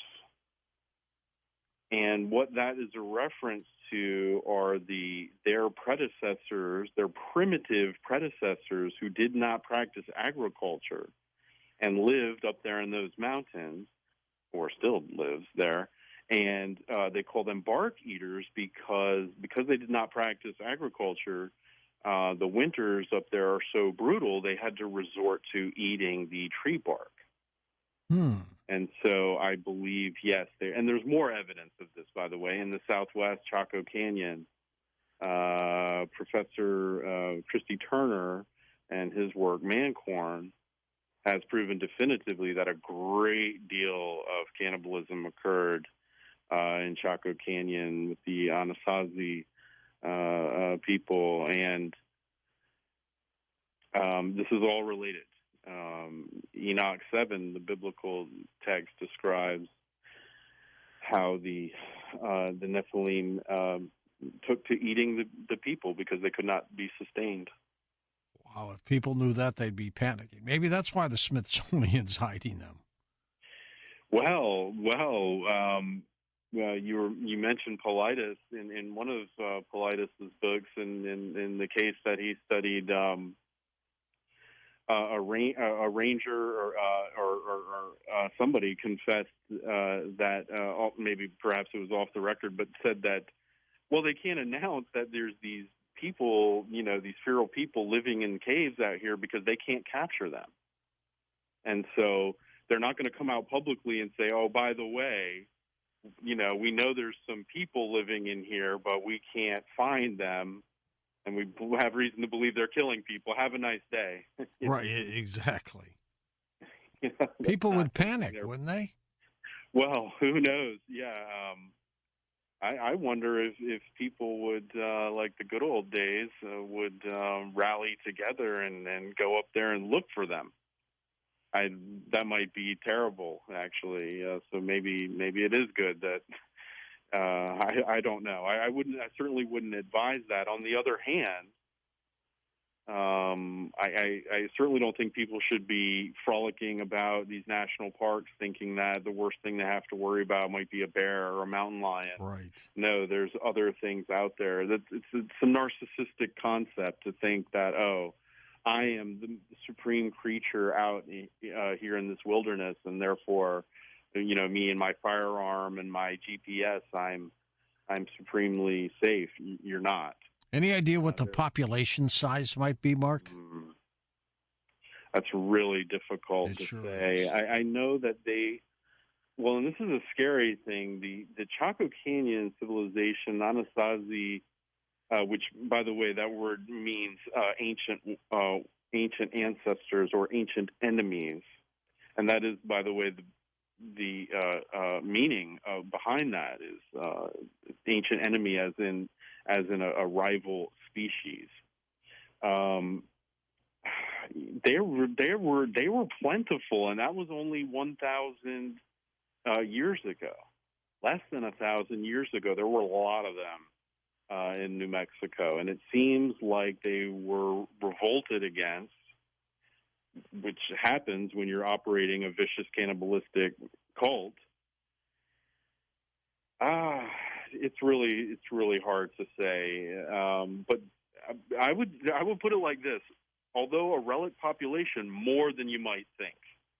If we probably knew how many of them there were, it would probably be terrifying. That could be. You ready for some calls? Oh, sure. Let's go to Kelly in Eugene, Oregon to get us started. Hi, Kelly. Welcome to the program. Well, thank you. Sure. My question is, I heard a story, several different ones, that they discovered the bodies of Adam and Eve. And the reason that they believe it's Adam and Eve is because they had no belly button. Because they weren't, actually born. They were created. And I was just wondering if you've heard anything like that. I've never heard that one, Mark. How about you? No. Can you give me some more details about this alleged find? Like, what continent are we talking about? Yeah, I can't remember exactly where. I heard it several years ago, and then I just heard it again a couple months ago. And, yeah, just that they found these two bodies, entombed, and the reason they believed it was Adam and Eve was just because there was no belly buttons. That's interesting. That's a web search. I've come across all manner of weird, accounts of tombs containing deformed remains that are really, really bizarre. So nothing surprises me anymore these days. But that is a new one on me. Years ago, Mark, I interviewed a soldier from Afghanistan, and he claims that they found a giant in a cave. Yes, Kandahar. You remember that story?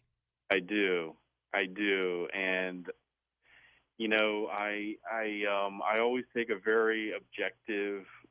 My training and years of experience have taught me to be very objective whenever I hear a story. So I neither believe nor disbelieve. I want to investigate, and I will say though that story rings very true on a lot of different levels that someone inventing a story probably wouldn't have. Good point. Particularly the red hair. You do know the story. That's right. Yeah, there's definitely real genetic DNA science that indicates that hominids like Neanderthals had red hair. Let's go to Dwayne in the state of Washington. First-time caller for Dwayne. Hi, Dwayne. Go ahead, Dwayne. Yeah, great to be on with you guys. Thank you. Interesting discussion. I'm wondering, is there any kind of tie-in between?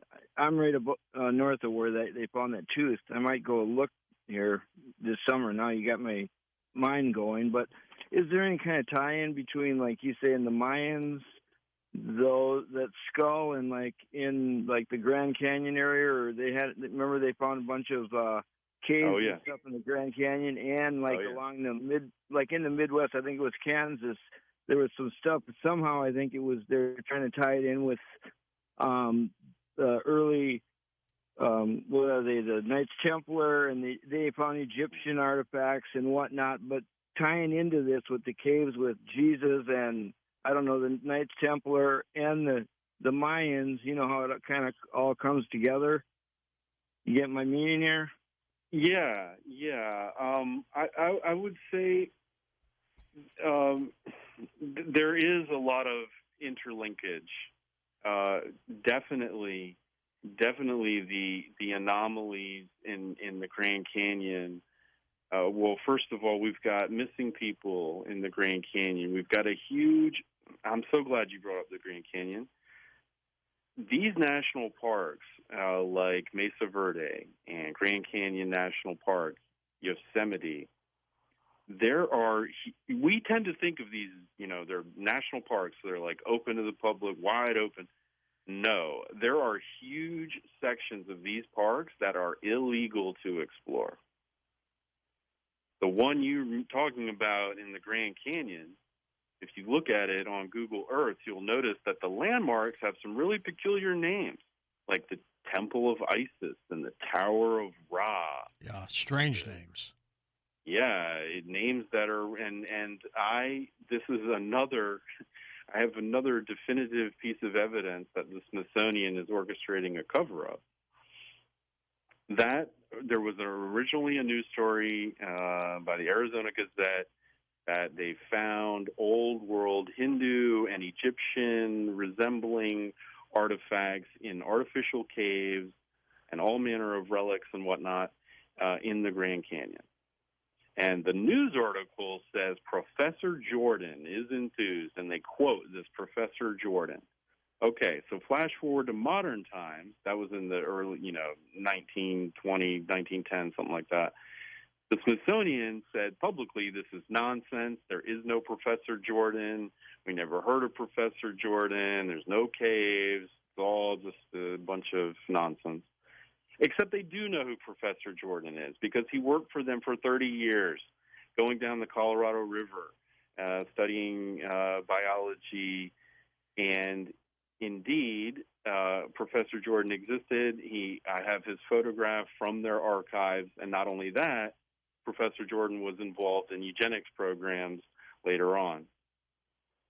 But to get back to your question about how it all ties in, I wouldn't get too carried away with Jesus and the Templars, and definitely the biblical Nephilim and the elite secret society people who control America that is all interrelated, and they are covering it up. That much I can tell you for sure. Let's go to Randy in Fontana, California, west of the Rockies. Randy, thanks for calling. Go ahead. Yeah, thanks for taking my call, George. Sure thing. This topic's right up my alley, man. Perfect. Hey, to go back to your question, George, about why, I know why. I've been into this stuff for like 20, 30 years, and the only logical conclusion you can come to is that there is a cabal of people on this planet who have a different history. They know the true history, and it's a history that involves God. I mean, look at Thebes. Look at Thebes over there in Egypt. It was. I mean, there's no explaining how it was just torn apart, and it burned. And there's stones there that are burned, and all over the planet there's a hit. You could see that there was a world before this one. And so my question to Mark is, hey, Mark, do you believe that these people believe in God? They know he exists, if you ask me.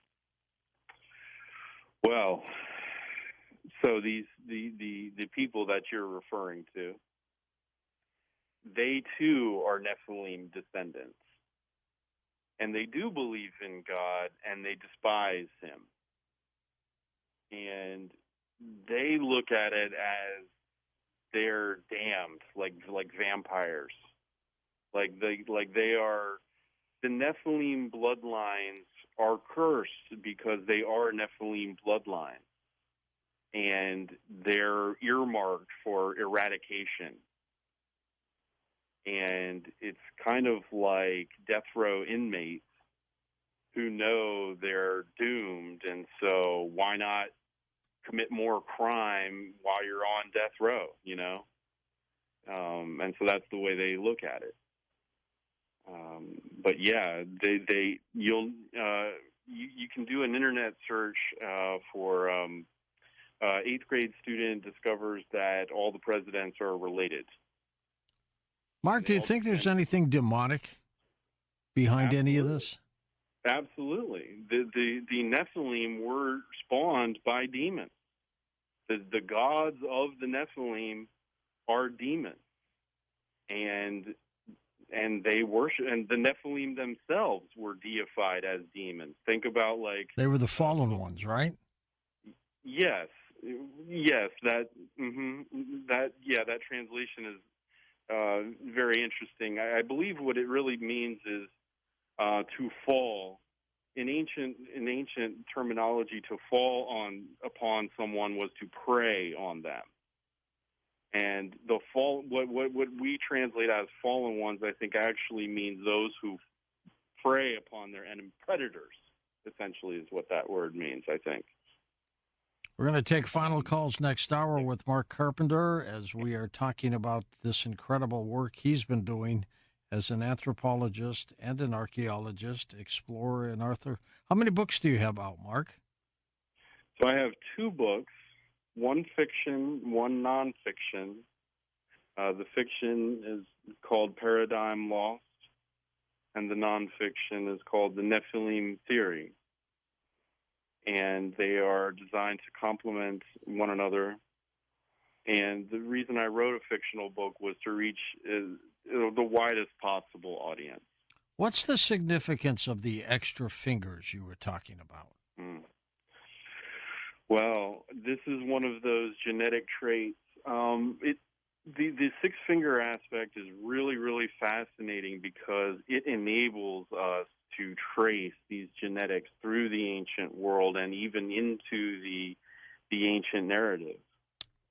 A lot of the iconography of ancient Mayan cities and cult centers like Palenque depict these demigod rulers. In Mayan scholarship, they refer to them as holy lords. But they're demigod despotic rulers. They are Nephilim descendants, and many of them are depicted with 6 fingers. And we can trace this back very far. into some of the oldest iconography in the Mayan world at San Bartolo. You find evidence of this demigod, this maize god, and he has 6 fingers, and he is practicing ritualistic bloodletting to appease his demonic deity, and then he is establishing Mayan civilization. Mark, we're going to come back and wrap things up and take final calls with you in just a moment on Coast to Coast AM. On our next Coast to Coast program, Paul DeGelder joins us. He was bitten by a shark, lost his right hand and right leg, but believes we need to save the sharks. So he'll be talking with us for the first couple hours. And then investigative reporter Cheryl Jones joins us with a great story, followed by Open Lines with Cheryl on Coast to Coast. And welcome back to our final segment. George Norrie with you, Mark Carpenter with us as we are talking about ancient civilizations. But they're not that old, are they, Mark? No, they're not. That's exactly right. The 6-fingered cannibalistic descendants, they were present in New Mexico and Chaco Canyon less than 1,000 years ago. Let's go to the phones. Cornelius in Louisiana is with us. Hello there, Mr. White. Hey there, George and Mark. Boy, I got to tell you, Mr. Mark, there's a place called Poverty Point, Louisiana, that has a bunch of Indian mounds, so I'll hope you'll come to Louisiana. I want to invite all the coast listeners and callers. We've got Mardi Gras going on, so laissez les bon temps rouler. Let the good times roll, and throw me something, mister. My question for you, Mark, I'm the God, Guns, and Gold man, the Bible, Bullets, and Beans man, and you have a biblical name just like I do, Cornelius. Do you think that we're in the end times, and with these different disappearances in the national parks, I think it's demonic also, but they're interdimensional beings and stuff. And if you look at Dr. David Jacobs, he says if you use the name of Jesus Christ, these beings disappear. So God bless you, George, and Coast to Coast AM and Mr. Mark. Y'all have a blessed day now, you hear? What do you think of that, Mark? Invoking the name. Well,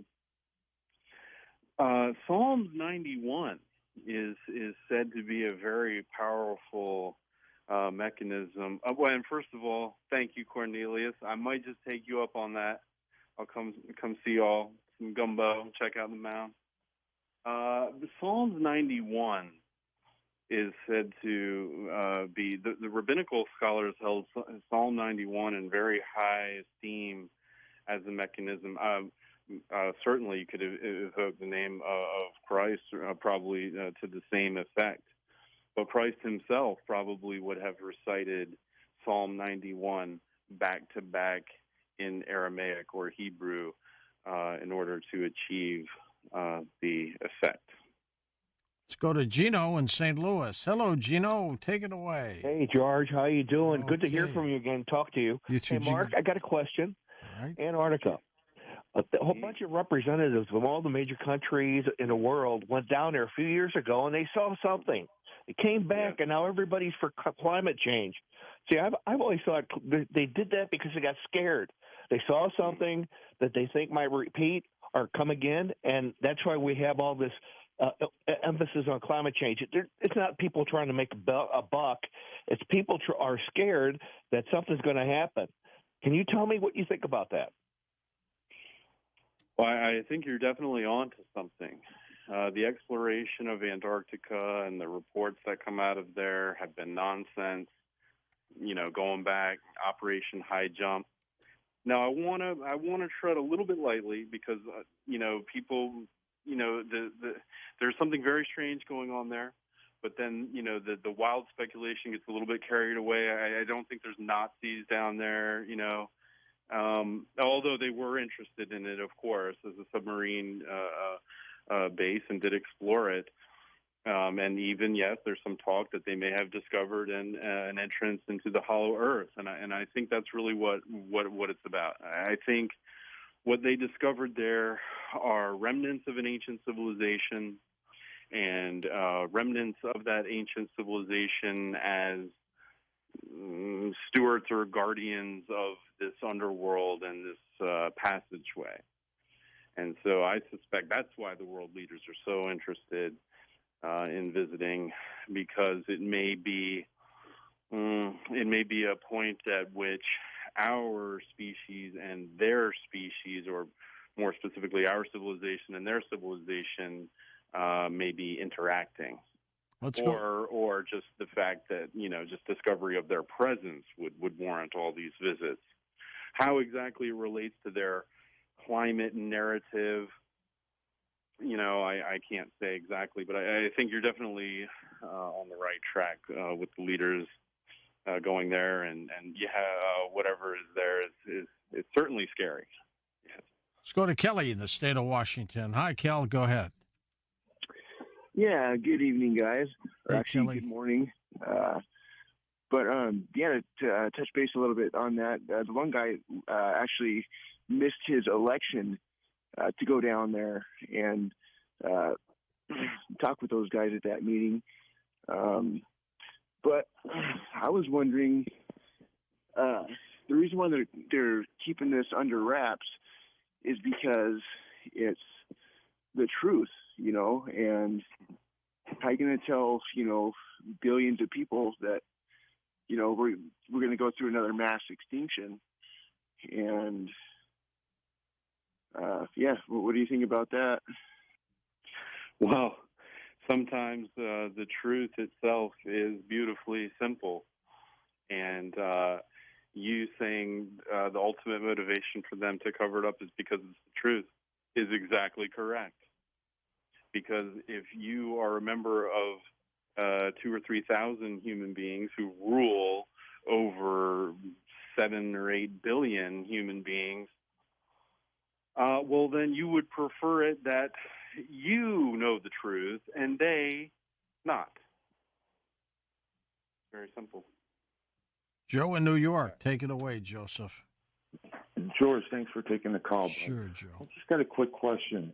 Any information, Mark, on the story about the military or Marines going into one of the national parks, finding something and being kind of traumatized by it? And a real quick second question is, any new information on the Dark Pyramid in Alaska? I've seen a show on it, and I haven't heard anything since. Thanks for taking the call, George. I appreciate it. What was that, Joe? The Dark Pyramid in Alaska. Any new information on that? Nothing, and then the first question was regarding our Marines going into a national park. I see. And trying to find, I think they were trying to find one of the giants or look for them. Okay, go ahead, Mark. Yeah, so the disappearance that I mentioned earlier, Paulides mentions in his books and in one of his programs as well, Tom Mezek in upstate New York. There was a huge military response to allegedly just a guy missing. Now, we like that armed forces come out and show support, but in this case, I think it was suspicious, highly so. And Paulides also talks about the involvement of the FBI, and that he's absolutely right, because the FBI does not investigate a random person missing in the woods, but what they do investigate is a long-standing pattern of interstate criminal abduction and potential murder. And that's what they know it is, because they've been tracking it for a long time. So yes, there are instances of military personnel going in there and looking for but as far as I can tell, they come up empty every time. There's a TV show about this pyramid in Alaska, and it's supposed to have a government facility underneath where they're hiding ETs and things like that. It's weird. Yeah, I'll be honest with you. I'm not familiar with that, but I will say there are some very strange things going on up in the Arctic by the United States government and military. I can assure you that is true. I can't really speak on this pyramid because I haven't researched it, but that would not surprise me at all. Alaska is the perfect place. And I believe they have found remnants of civilization up there. I published an article called Arctic Anomalies. A reader sent me all manner of strange photos and Google Earth.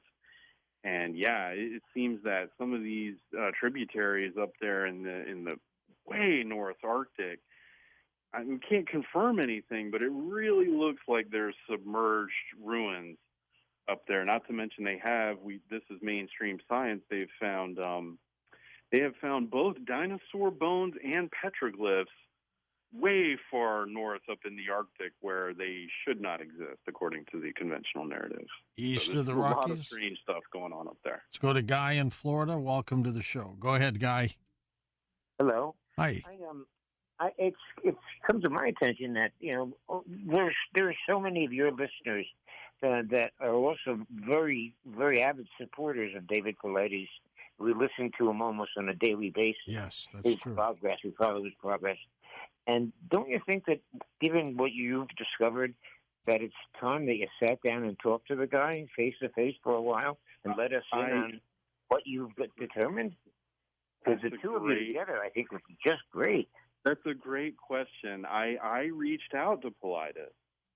I did correspond with him briefly, and I'm sad to say he was not really interested. I'm willing to. I would like to. Whatever. Maybe he was prematurely dismissive because he probably gets lots of weird messages saying they know who's the solution to his mystery, and perhaps it was a misunderstanding. I'm certainly willing to sit down with him again. But more important to me than collaborating with Paulides is getting the message to the families. These missing people are not statistics or just little dots on a map. These are human beings that have families, and I can't imagine a worse torture than to have a loved one vanish and have no closure. Oh, my God, especially when they're with you out there in the woods. Oh, God, could you imagine? Some of these are kids vanish, but I get to this really strange place where it's like, yes, I want to relieve these people and give them their closure, but in order to do that, I have to give them a nightmare. It's like people say, I want to know, but I would ask them to search their soul and be sure about that, because I believe what happened to these people was absolutely nightmarish. But I can say that they didn't just fall or get lost, but they were killed by something ancient and unholy. And people should also be aware, don't go out to these places and think you're just going for a stroll in a beautiful wilderness. There's more to it than that. West of the Rockies, Mark's with us, Roseville, California. Hi, Mark. Go ahead. Hi, George and Mark. I had a grandfather that was born with 11 fingers and 11 toes on my mom's side. He was born in Pozzolo, Italy. It's adjacent from Venuvius, and they burned him off. They burned off? Wow. Yeah, they burned off a toe and a finger, the extra digit. Did they? Was that because they believed it had some, malignant or evil significance, or just did they just think it was a long time ago when my grandfather was born. You can function, Mark, with an extra digit, can't you? Oh, well, not only can you function, it gives you increased dexterity. Sailors were fond of polydactyl, and I would like to point out that polydactylism does occur. That's not necessary, someone's not like inherently, this does happen with a certain percentage of the population and may or may not have anything to do with Nephilim genetics. However, but back to the point about dexterity, sailors would keep polydactyl cats on ships because they were superior climbers and hunters. And having a polydactyl cat on a ship would just meant death to all rodents on the ship.